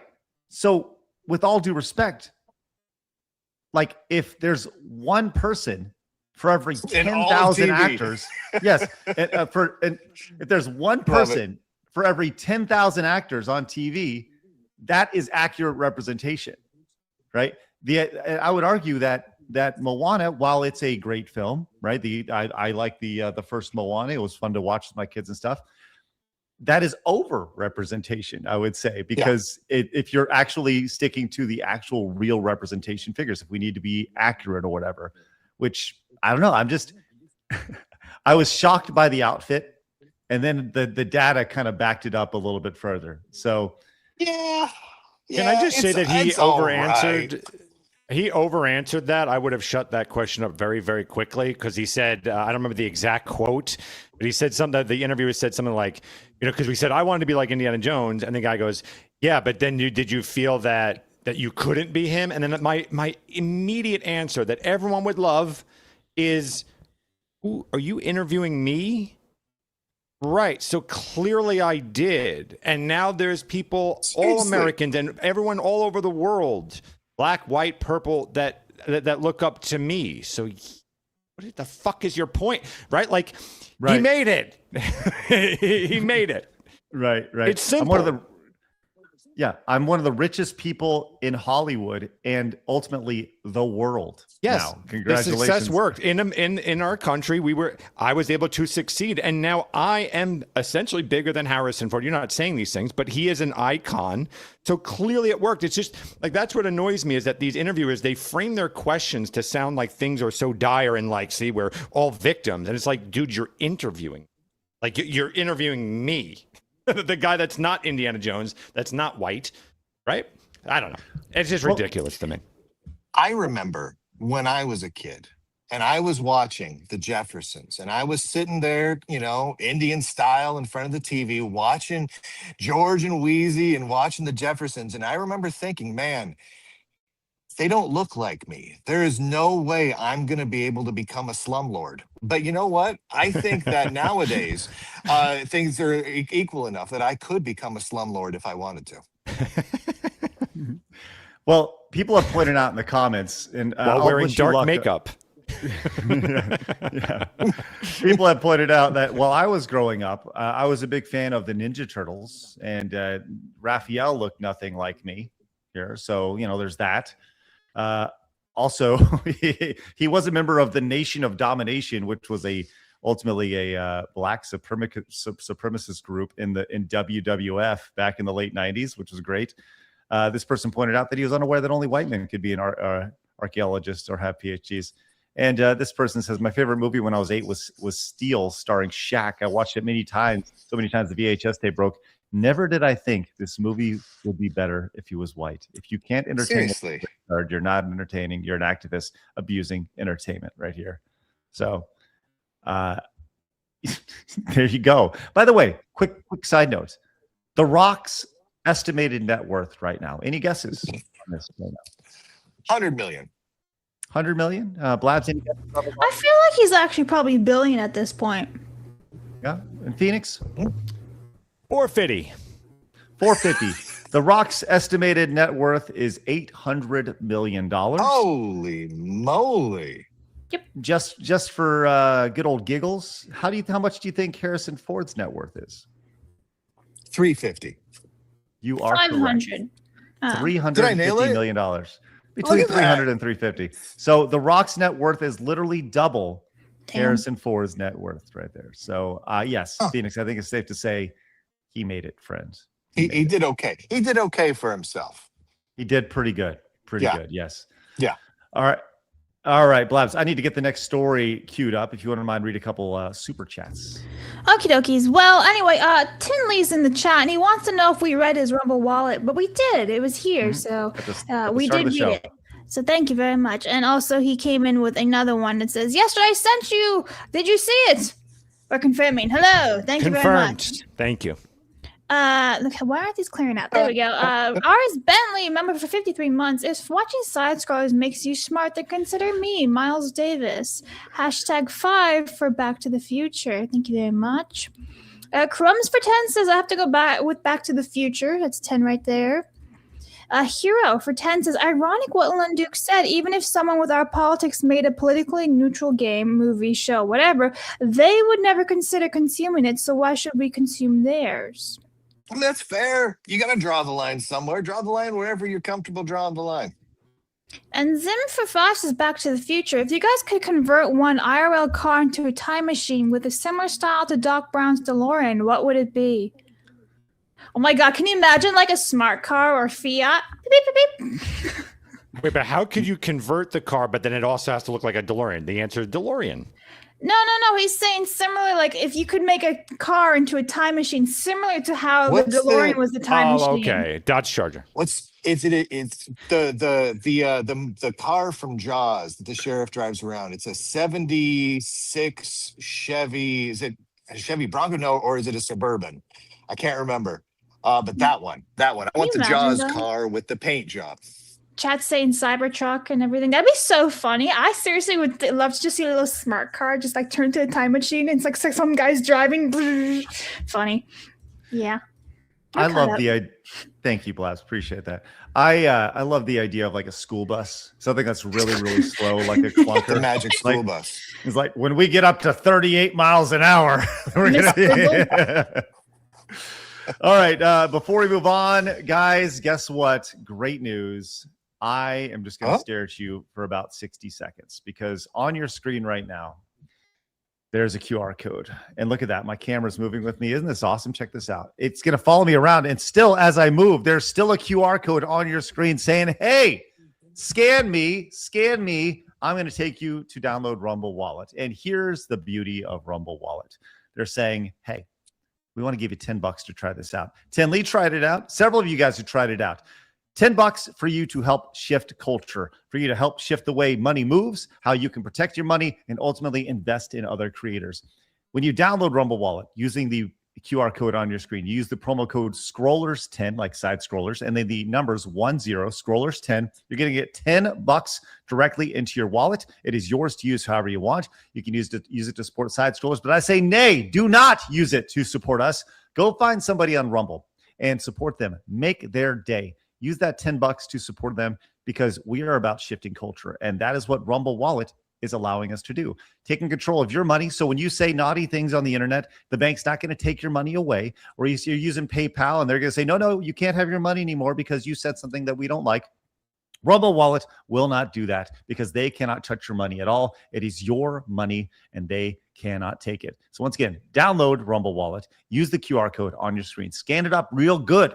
Or go to wallet.rumble.com/scrollers. And then once you download it, you can check it out and use the promo code Scrollers10 to get your free $10. Once again, they support us. Please consider supporting them. Make the day today, just like Tin Lee did, and using all of his Rumble wallets on however he wants to use it. And I appreciate that. Once again, thanks so much for supporting us, allowing us to talk about all this crazy stuff like Back to the Future versus Aliens. Appreciate that, guys. That's awesome. All right, let's move on. I want to talk about what you wanted to talk about, Lunduke, and that is the future of AI. Well, you want to talk about the AI future of Windows.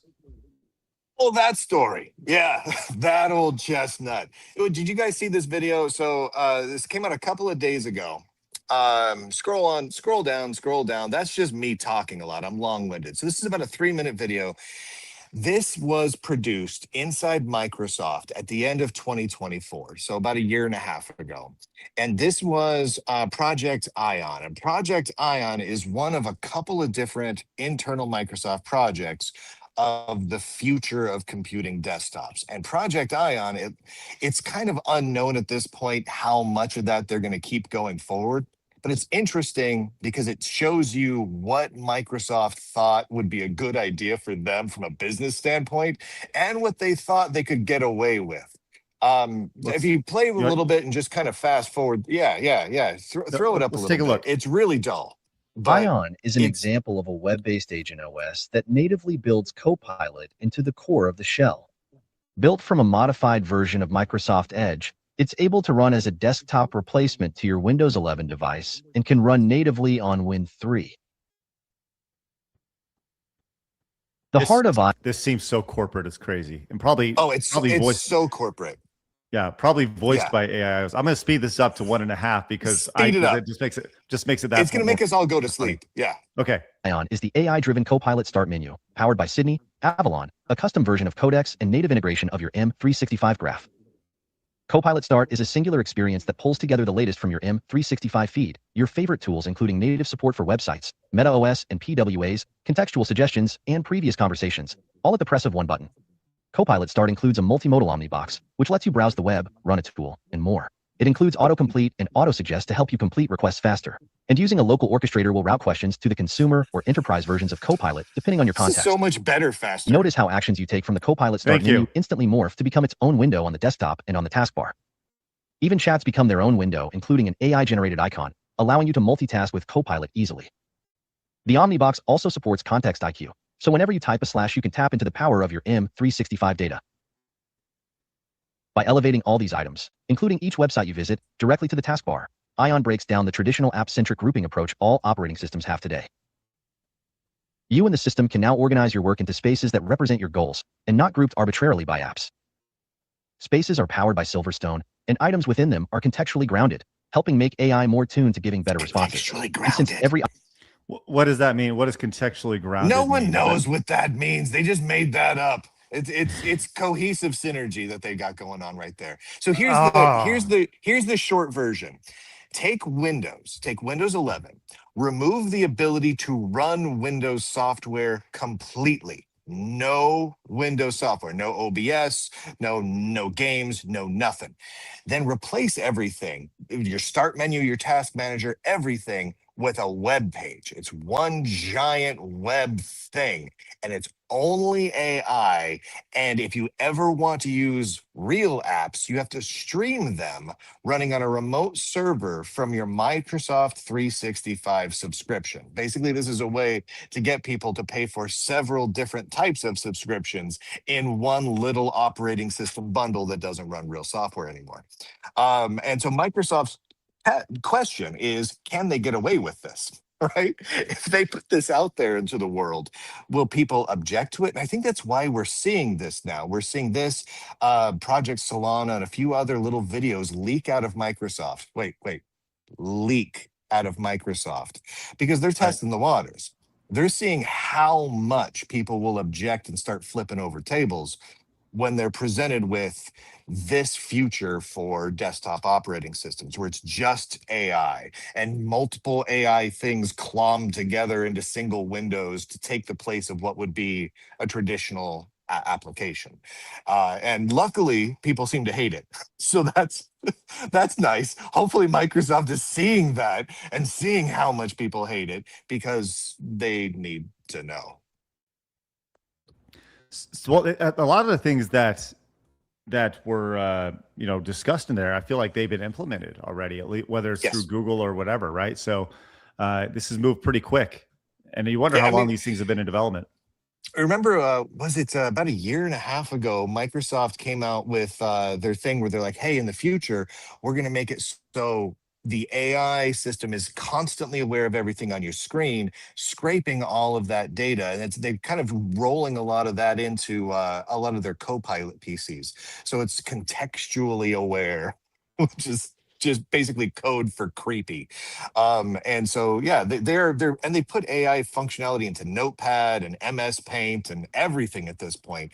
So yeah, they're kind of halfway to Project Ion. The next step is basically just dropping Windows apps entirely in favor of whatever subscription service Microsoft has at that point.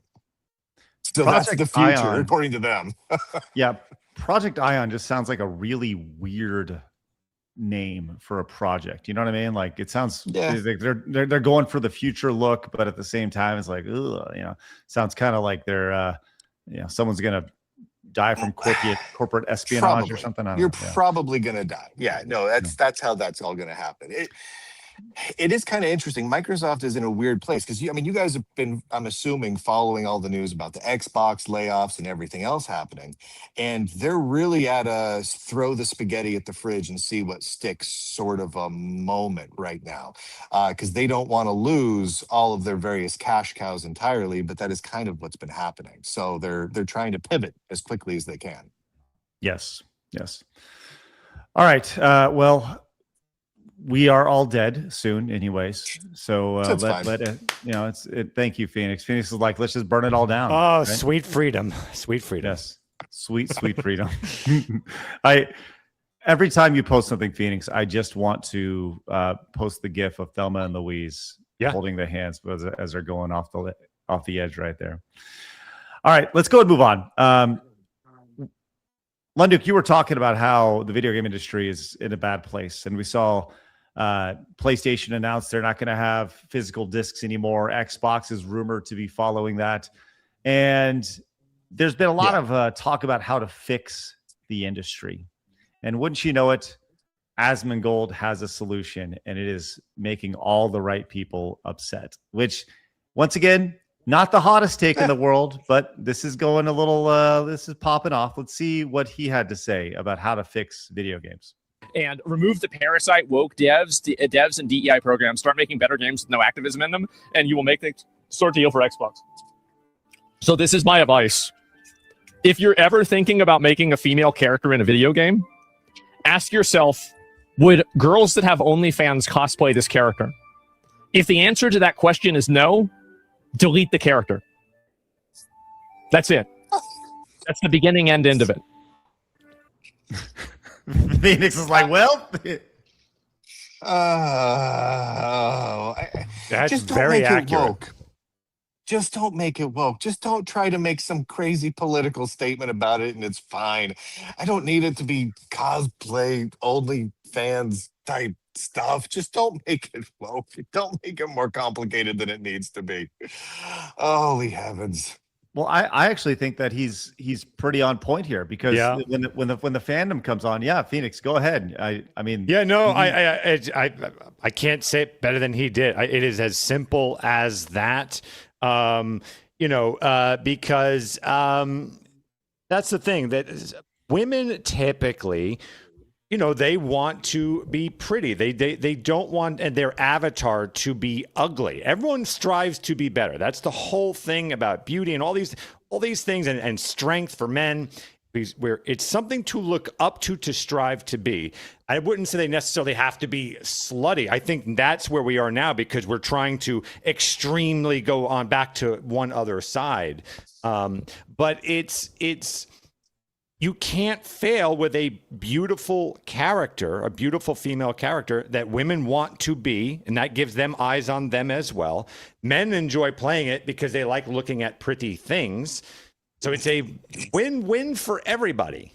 It's we are and like in the same way, no one creatures. Yeah. Well, I get what you're saying. man, no guy wants to play a weak guy. There isn't anyone that ever said make sure Wait he's a minute. like. Hold on a moment. Let's say you're sitting down to create a new D&D character, tabletop, video game, whatever. Are you saying you only go with the muscular Arnold No, it doesn't have to be Schwarzenegger that. looking characters?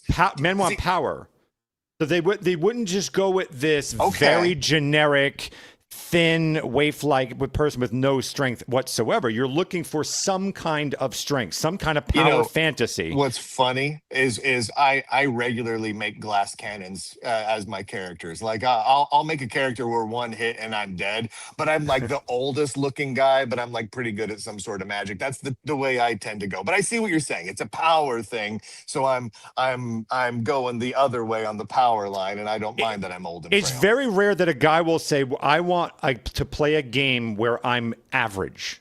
Like, the whole idea is you want to excel at something. You want to be better than. And if you look at what the female characters have all been, it's generic, blah-colored, ugly. There's no personality whatsoever into it. They always look mean. So it's bringing back some beauty to games. Yeah, it's all been downhill since Dead or Alive Extreme Beach Volleyball. It's really Blabs, what do you think about Asmongold's take? Do you think that that's the way to start and stop when it comes to female video game characters? That if women don't want to cosplay them and don't make the character, right? No, specifically OnlyFans models. If OnlyFans models don't want to cosplay as them. Oh, okay. So I'm like, did I miss something? I'm with Phoenix here. You don't need to make the character super duper slutty, but yeah, it should be it shouldn't be it shouldn't be so ugly like what we're seeing now. So obviously everyone is going to the opposite side of the pendulum. They're so ugly, so now they're making them super duper slutty, whore-like. But yeah, if you want like from plain to pretty, as long as like the character is relatable. Like let's say the character is plain, but they have a great personality, and then people are still gonna go and play that character because they like that character. So you have to have something there, some sort of balance. If you're just making it ugly, lacking personality, just a real see you next Tuesday, then no one's gonna want that character, and no one's obviously gonna cosplay a character either.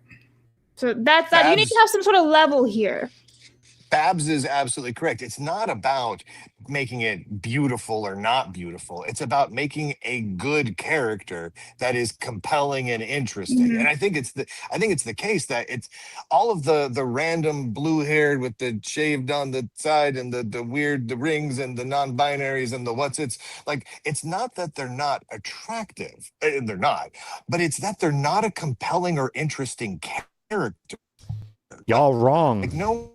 You're wrong. No Look one at wants why to is be everyone that person? Lunduke, you're wrong. I'm sorry.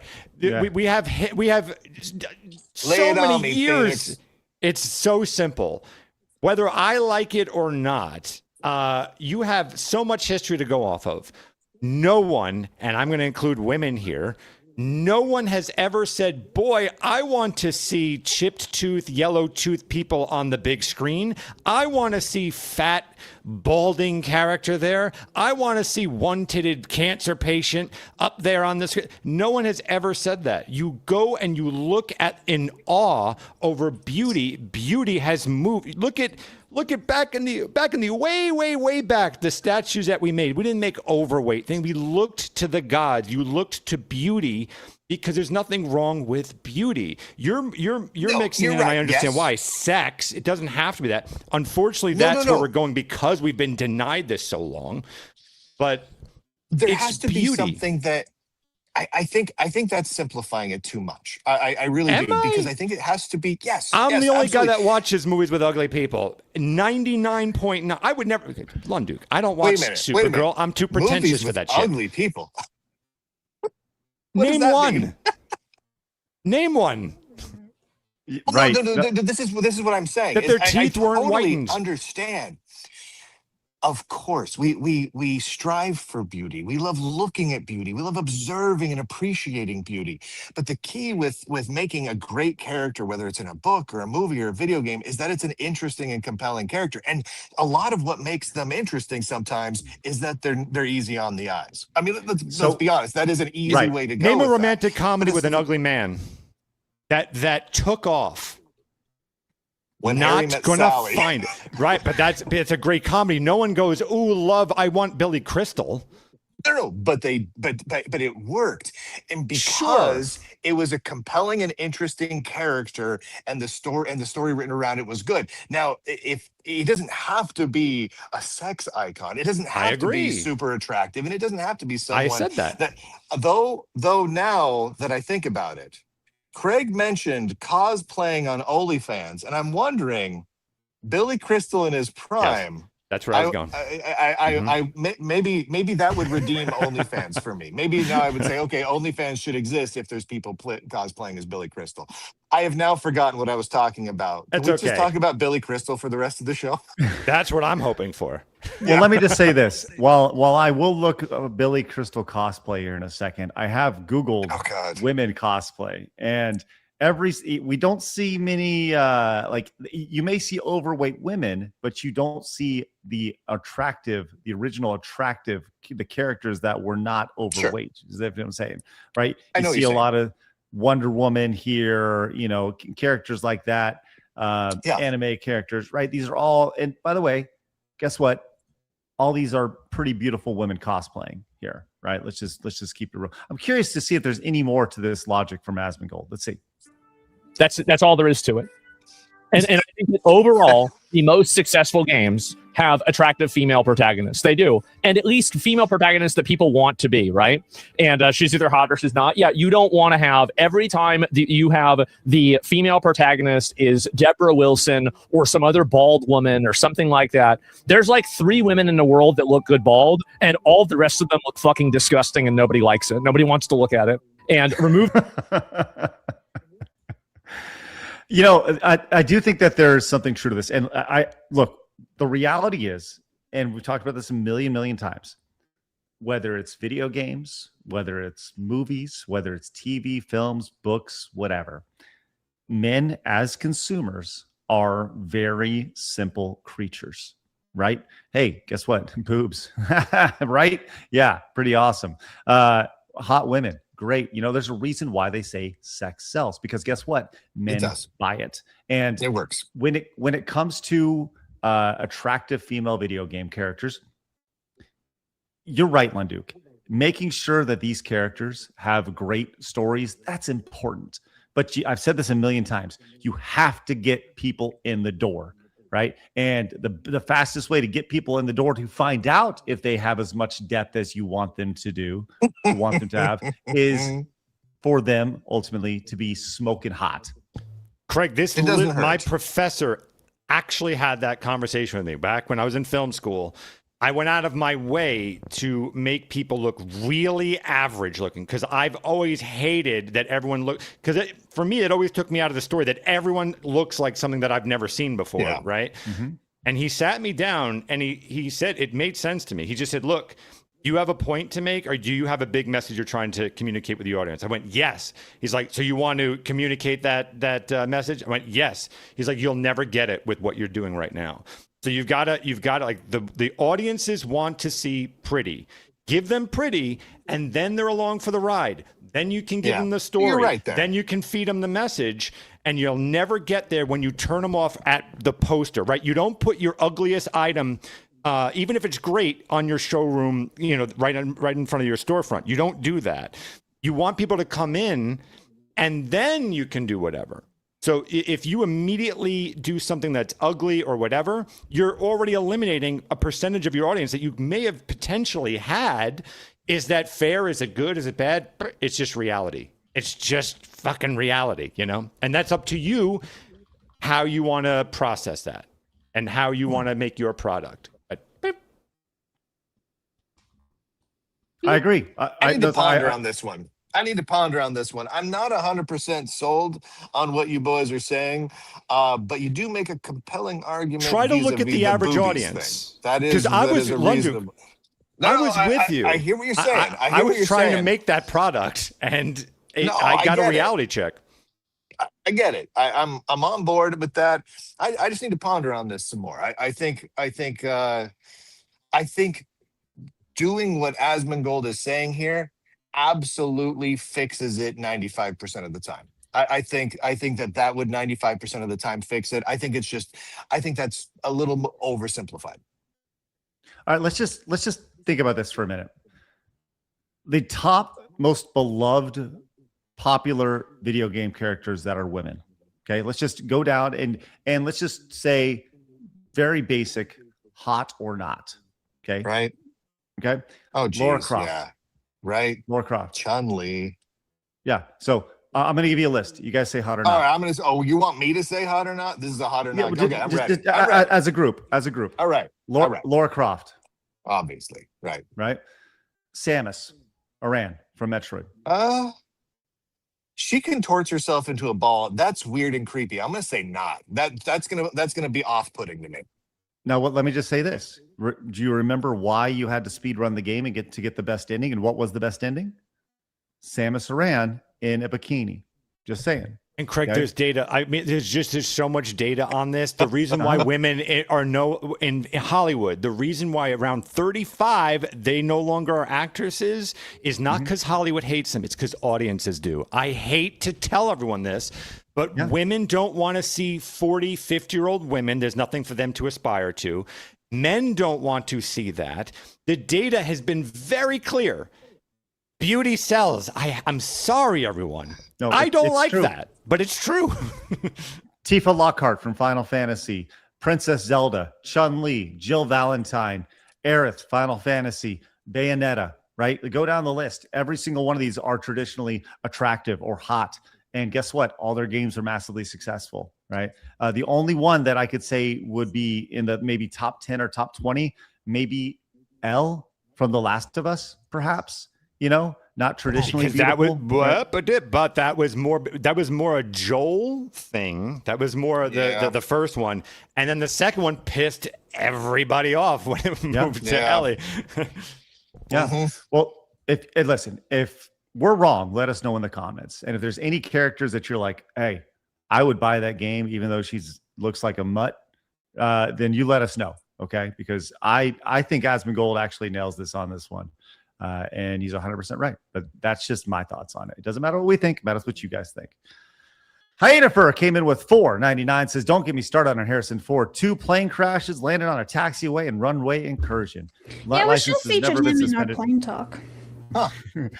License has never been suspended or revoked. Yes, that's what money will do for you. know that. Zibaru came in and says, anyone see the meme of the bunch of different ethnicities looking at Goku and saying, he's literally me? Someone should send that to The Rock. Back to the Future. Thank you so much, Zibaru. CR Vox, my boy, came in with $20. Says, hey, Lunduke, if you could go back to 1985, knowing what you do now, what are 2 things you would do to affect the future? There's $20 for Back to the Future. Oh man, I would literally just invest a lot of money and hide on an island. Like I'm not really an affect the future kind of guy. It would be a volcano skull island, and there would be sharks with freaking lasers. Attaboy. Yeah, I like it. Corona Soul came in with $50 freaking dollars. Said, Lunduke, why are you playing D&D when you could be playing Angel Sword for free at rpg.angelsword.com for Back to the Future? Corona Soul, good question, and thank you very much for that. This will give me a good opportunity to show off my AI tracking camera now that I'm using. So let's check out Corona Soul. All right, let's see your AI tracking camera. And while I do that, Blabs, why don't you read off a few supers? Professor Plaguebat for 10. We're going back to dumb terminals. I fail to see how this is any kind of technological progress, unless that Seriously. progress is about removing your freedom. That last bit, nailed it right there. Nathan for 5 says, I think the goal of Microsoft is to make this a staple OS of corporate America, as they are the only ones willingly using Windows 11. Some Cladix for truth to 2. that. You don't want to be the wheelchair bound in D&D? Okay, that's a fair point. That's all right. Okay, yeah. Continue. Young Stove says, I'm 5'5" and bald. I usually play tall elves for Back to the Future. That's 2 for Back to the Future right there. And Thank you very wheelchair much. people don't want to play wheelchair people in a fantasy game. And I imagine in their fantasy, they'd like to walk. That's what I would imagine. You know, it's funny. Literally, when I play D&D, I play the most feeble old wizard guys. Like that have like no stamina whatsoever, can only make it about 5 steps before they got to literally take a nap and rest. That's how I play games. Because that's what I aspire to in my old age. take Like naps. that's exciting.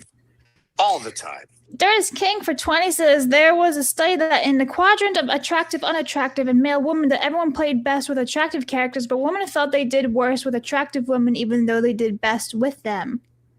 That's interesting. Interesting.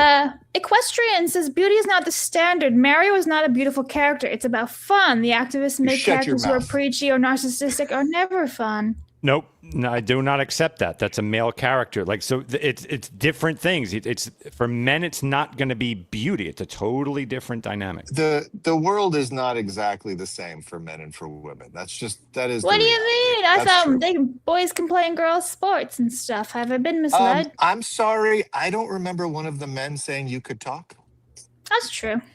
Anyway, it's Bezb for 15 says, on the Asmongold cosplay take, the characters don't need to be slutty or overly attractive. They just not to be a fuck ass ugly or the Michelin Man.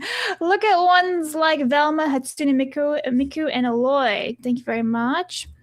Tinley says, I prioritize femininity over beauty. Having both is fine, but having feminine characters is more valuable than simply sexy.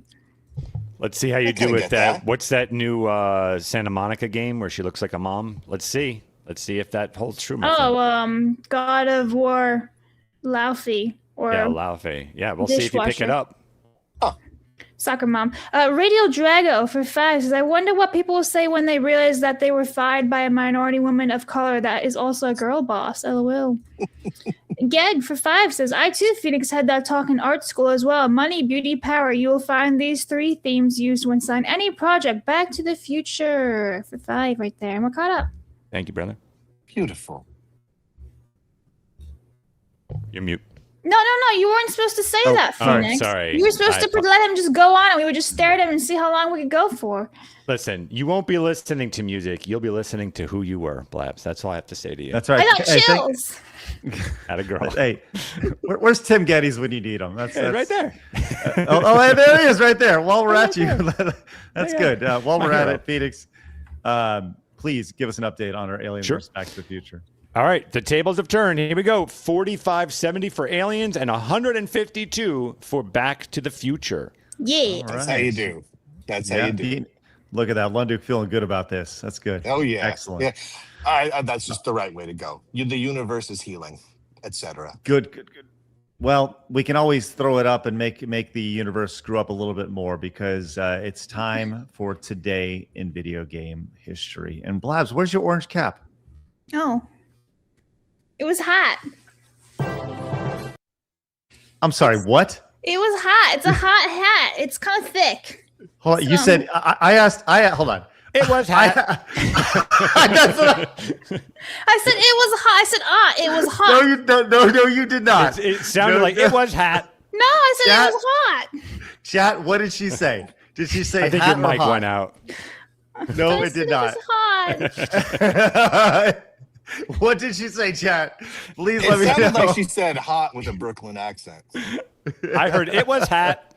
It was hat or Today in gaming history with Blabs. I like orange. It was hat. Let's go. It was so hat. You guys make fun of me way too much. Anyway, July 8th, everybody, Disney's Beauty and the Beast was released in 1994. You have Battlefield 1943 released in 2009. And then Wii Party released back in 2010. Da-da! Okay. Well, some noticeable games that you missed today, Blabs. Several on here, which I wish I could say were great, but are not. Here on July 8th, we have... let's see, Robo Trek for the Super Nintendo in Japan, 1994. Don't know what that game is, but I do like the name. Vandal Hearts 2 for the PlayStation. Harvest Moon, Another Wonderful Life for the GameCube 22 years ago in 2004. We got the official Olympics Beijing game from 2008. No one cares about China. Oh man, Civilization Revolution. That was terrible, man. Oh, you saved her right there. You saved her right there, Lunduke. That's good. That was not good. Sid Meier's, yes. You did not like that one? I didn't. I mean, I'm a big fan of all of the Civilization games, but the Revolution spinoff was just, it was too simplified, and they made a cutesy simplified version. I didn't care for it. Okay. Speaking of cutesy and simplified, Final Fantasy Fables Chocobo's Dungeon released for the Wii 18 years ago in 2008. White Knight Chronicles for the PlayStation 3 16 years ago. Mousecraft, not Minecraft, Mousecraft. Arcade Deaden released for PC. And I don't even know what that is, but sounds good. It's good. I've heard of most of these. Yeah, this is a bad day. That's Missile a Command bad Delta. day. I'm guessing this is some sort of Missile Command sequel, which I guess. Okay. I have to ask, these games that are like these late 70s, early 80s arcade games, like Missile Command, what's the audience for this? For like Missile Command Delta? Even for a remake? See, that's what I don't get. I understand. If they just released the original, I'm in. But Delta or whatever, I'm not interested. I don't even know it existed. It's the same audience as the point and click adventure crowd, like, which I love. It's the audience never grows. It's just that audience. So it's a safe, they're usually inexpensive to produce, and they just keep cranking it up to that audience. Mm-hmm. Well, here's Missile Command Delta, the official gameplay trailer, which I hope there's actually fighting and commanding in this. Let's see. Okay. Got a little story here and access cards and stuff. All right. And, here's game. Oh, look, mini games. Does this look like this look like the Missile Command that you grew up with there? I hate this. I hate everything about this. I don't even know what this is, and I hate it. Why am I in like a kitchen? Is this Fallout now? I don't want to play this. Because you belong in the kitchen. Mm-hmm. I do belong in the kitchen. That's right. Make me a sandwich, Lunduke. Your wish is my command. Yes. I make a wicked good That's sandwich. bacon. Yeah, what's your best Absolutely. sandwich, Lunduke? What's Wait, your my best best sandwich? sandwich? Oh Yeah, man. yeah. You know what I'm feeling like right now is just a simple tuna fish sandwich. And I mean simple. I don't want like just some toasted bread with some nice good quality tuna. I'm thinking skipjack instead of albacore, because albacore gets a little too white and dry for the sandwich side of things. Like to go more the skipjack, just in water, just a little bit of mayonnaise, nice traditional mayonnaise, What and about that's it on capers? toasted bread. No, not today. Not today. Today's pair it with a nice today. cold Coca-Cola and maybe like a bag of Doritos. And it's a simple sandwich, I know, but that's a beautiful Have thing. you ever right put there. chips on your sandwich? Well, of course. Every hard red-blooded American puts chips on their sandwich at least a few times. Right? Yeah. Well, Hey, some even people don't if you put end up potatoes not on loving their it, you gotta sandwiches. try it. It's the Okay. crunch. This is an ongoing conversation I've had for the longest time. I think we actually had this conversation very early on in the show, Blaps, long before Phoenix joined. But I do want to bring this up since we are talking sandwiches and Lunduke really does hungry. appear to be a connoisseur. Blaps, please tame your hunger just for about another minute or so. Okay. Thank you. Tame it, Blabs. Okay.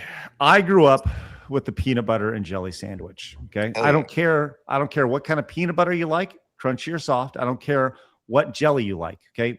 However you make your peanut butter and jelly sandwich. Okay. Okay. Let's start there. Okay. In middle school or in elementary school, I would take the Doritos that I had and put them on peanut butter jelly sandwich. Okay. Yeah. Now, I was a nacho cheese Dorito guy. Others were the Cool Ranch guys. Now, I don't do the Cool Ranch at all. I think it smells gross, tastes gross, right? So It's pretty delicious. for the longest time, I was scalded for the idea of putting a nacho cheese Dorito on a Communist. I'm a communist. No, them for saying that you shouldn't do that. Yes. Thank you. No. Thank you. Nacho cheese Doritos on a PB&J? Absolutely. Absolutely Okay. looks good. See, this is how I amazing. know I'm doing the right thing here with this show. This is How good. many sandwiches are great with Doritos on them? It is I would amazing. lead- Like you get a chicken bacon avocado type sandwich, put a couple nacho cheese Doritos on that. Fantastic. It's a little different, but it's deliciously good. It's truly, most sandwich fixings go good on a Dorito. Like I'm gonna make a tuna fish sandwich later. You know what? You scrape out some of that tuna salad, you put it right on top of a Dorito, you stick that in your mouth. It might as well be friggin' caviar, my friend. That is friggin' delicious. That's all I've got to say on that matter. Also, grape jelly. That's the best. Legit question, and I'm going to ask the chat of this, and it's very important that we do. Which Dorito do you prefer? And I'm going to need you to vote as fast as we possibly can. Specifically, you guys on YouTube, because I can't do polls anywhere else. Which Doritos do you prefer? And there will only be two choices: nacho cheese or Cool Ranch. Cool Ranch. The trick with that is like only the nacho cheese one works when you apply it to other things, like your little concoction there. Exactly. Ranch very rarely would work. Very rarely. Yeah, that'd be the trick. You're right, Phoenix. Phoenix absolutely nails it. The Cool Ranch on their own are truly phenomenal.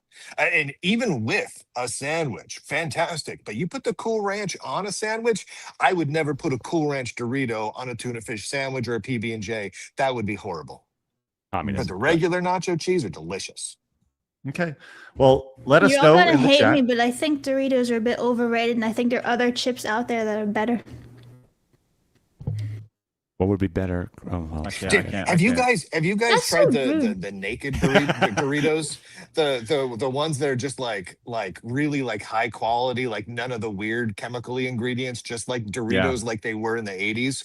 Oh, those are fantastic. Costco had those the other day. Naked Doritos. I could polish off a whole friggin' bag of those. They're phenomenal. They're like the regular Doritos, but they don't taste quite like you're living in a fallout shelter. I hear that. Well, yes, I've had those before. The problem with Doritos is now they're like $8 a bag. It's stupid. Yeah. Like unless you You get them have on to get sale. it at Costco. The only way to do it is to get those giant Costco bags. Otherwise, it costs way too much money. Yeah. All right. Listen, this has been a very important discussion, which I think it is important that we do discuss which flavor Doritos is vastly superior. So let us know in the chat. But there is one other discussion that's been ongoing throughout the duration of the show, and that is which movie franchise reigns supreme. And before we get to that, yes, Max Smalls came in with 10 for Alien. Says, crazy, without Alien, so many games affected. Contra, Doom, Alien vs. Predator series, StarCraft, Halo, Isolation, so many more would not exist. $10. It's not wrong. Aliens right there. Not wrong. You're right. You're right. This is true. Back to the Future. So, Phoenix, what do we have here? All right, final tally, if you wouldn't mind. This is the final tally? All right, here you go. Ladies and gentlemen, well, where the hell's my button? Here it is. Okay. We've got $55.70 for Alien and $152 for Back to the Future, which of course means that the winner is, in fact, Back to the Future. Advancing to the final four. We are there. Is Back to the Future accepting, on behalf of Marty McFly, Lunduke. Thank you. Excellent. Thank you very much. That was Lunduke. very Appreciate emotional. that. Thank you, Lunduke. That's good. They pay me big bucks for those kinds of speeches. That's right. So we will now advance as we have just 2 more battles remain before I can cut if you finale. want. Yeah, let's see what we got here. Here we if you go. wouldn't mind. Yeah, let's check it out. Ready to go. Right there here. It is. We got Fast and Furious taking on Lord of the Rings tomorrow. Then we have Star Wars taking on Back to the Future, with the winners taking on each other. Wow, this could get messy very, very quick. If the universe has any sense of whimsy whatsoever, Fast and the Furious will beat Lord of the Rings just because that is ridiculous. That is a ridiculous thing to have happen, and I want to see it happen. Blabs, So I have a question. Is Star Wars versus Back to the Future on Friday? That is the current plan, yes. Ooh, okay. Okay. Phoenix, what are you thinking? I'm thinking that I'd like to see Fast and Furious win, but no, I think this is a Lord of the Rings. I think this is going to be a Lord of the Rings sweep. I think it's going to be. I actually believe it's going to be Lord of the Rings versus Back to the Future, even though the numbers didn't show it today. I think when it's up against Star Wars, more people are going to like what Back to the Future did versus the decline with Star Wars. So I think it's Lord of the Rings versus Back to the Future. Put your hands on the wheel. You're going to crash. Could you imagine a universe, though, where That a looks New Hope questionable. didn't exist? I'm sorry, one more time, Lunduke. Could you imagine a universe where A New Hope didn't exist? That would be bad. That would be horrible. Yeah. I mean, I love Back to the Future, but if you said I put a gun to my head, I say no. For me, keep it's Star New Hope. Wars. To me, Star Wars would win, but it's not going to. Well, I guess we'll find out tomorrow. The Crazy town. greatest movie franchise ever tournament continues tomorrow. It is Fast and Furious versus Lord of the Rings. And then the following day, Star Wars versus Back to the Future. This could get very ugly. So make sure you guys tune in and be ready to roll. Lunduke, do you have anything exciting going on in your life? Oh, crud, man. There's always something exciting. We had a similar competition over at the Lunduke Journal this last week, except instead of super fun movie or video game franchises, we did text editors. Oh, so we determined we have this thing at the Lunduke Journal where if you scroll down the page, you see all these walls of retro computing walls. There's tons of them. There's like 18 of these now, and the lifetime subscribers of Lunduke Journal can put their name on one of these retro walls. You know, from Windows 3.1, DOS, Palm, whatever.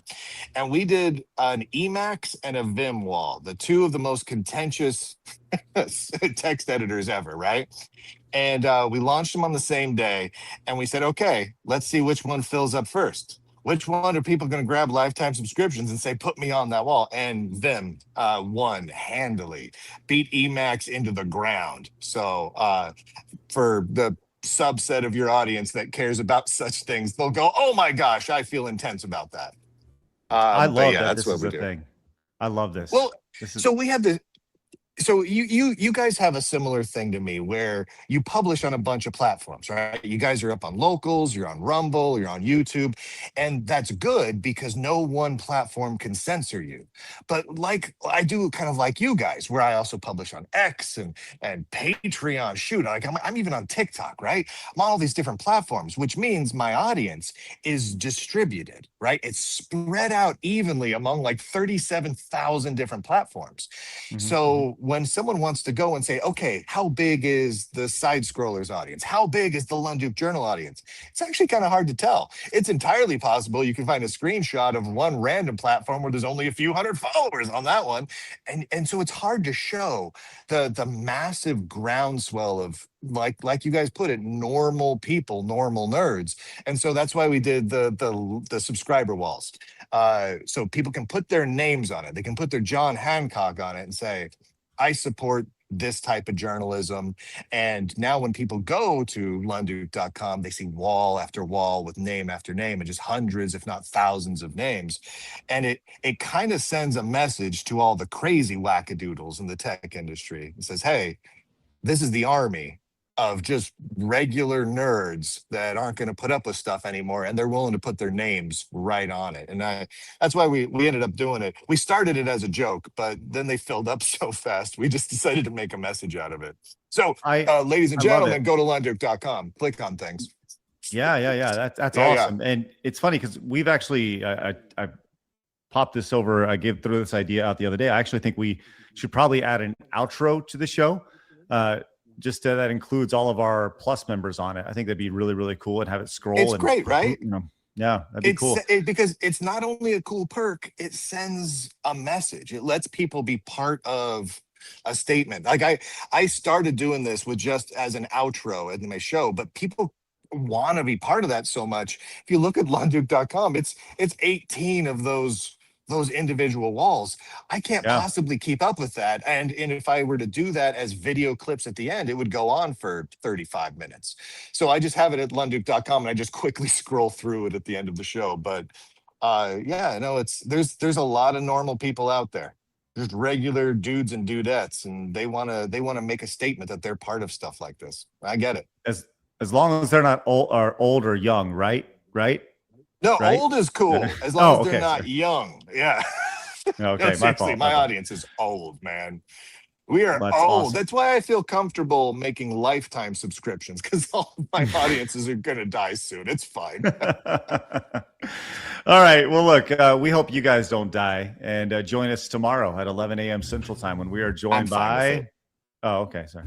Yeah. Kirsha. Okay. Oh, Kirsha. Tomorrow's going to be fun. Just Kirsha by herself. This is going to be a great show. Very much looking forward to that. What is up with you guys? Every other time I turn on your guys' show, there is some random half-naked cartoon Japanese thing on the thing. I don't understand. I still don't get it. Lunduke, if they were fat and ugly, do you think they would anyone would have a following there?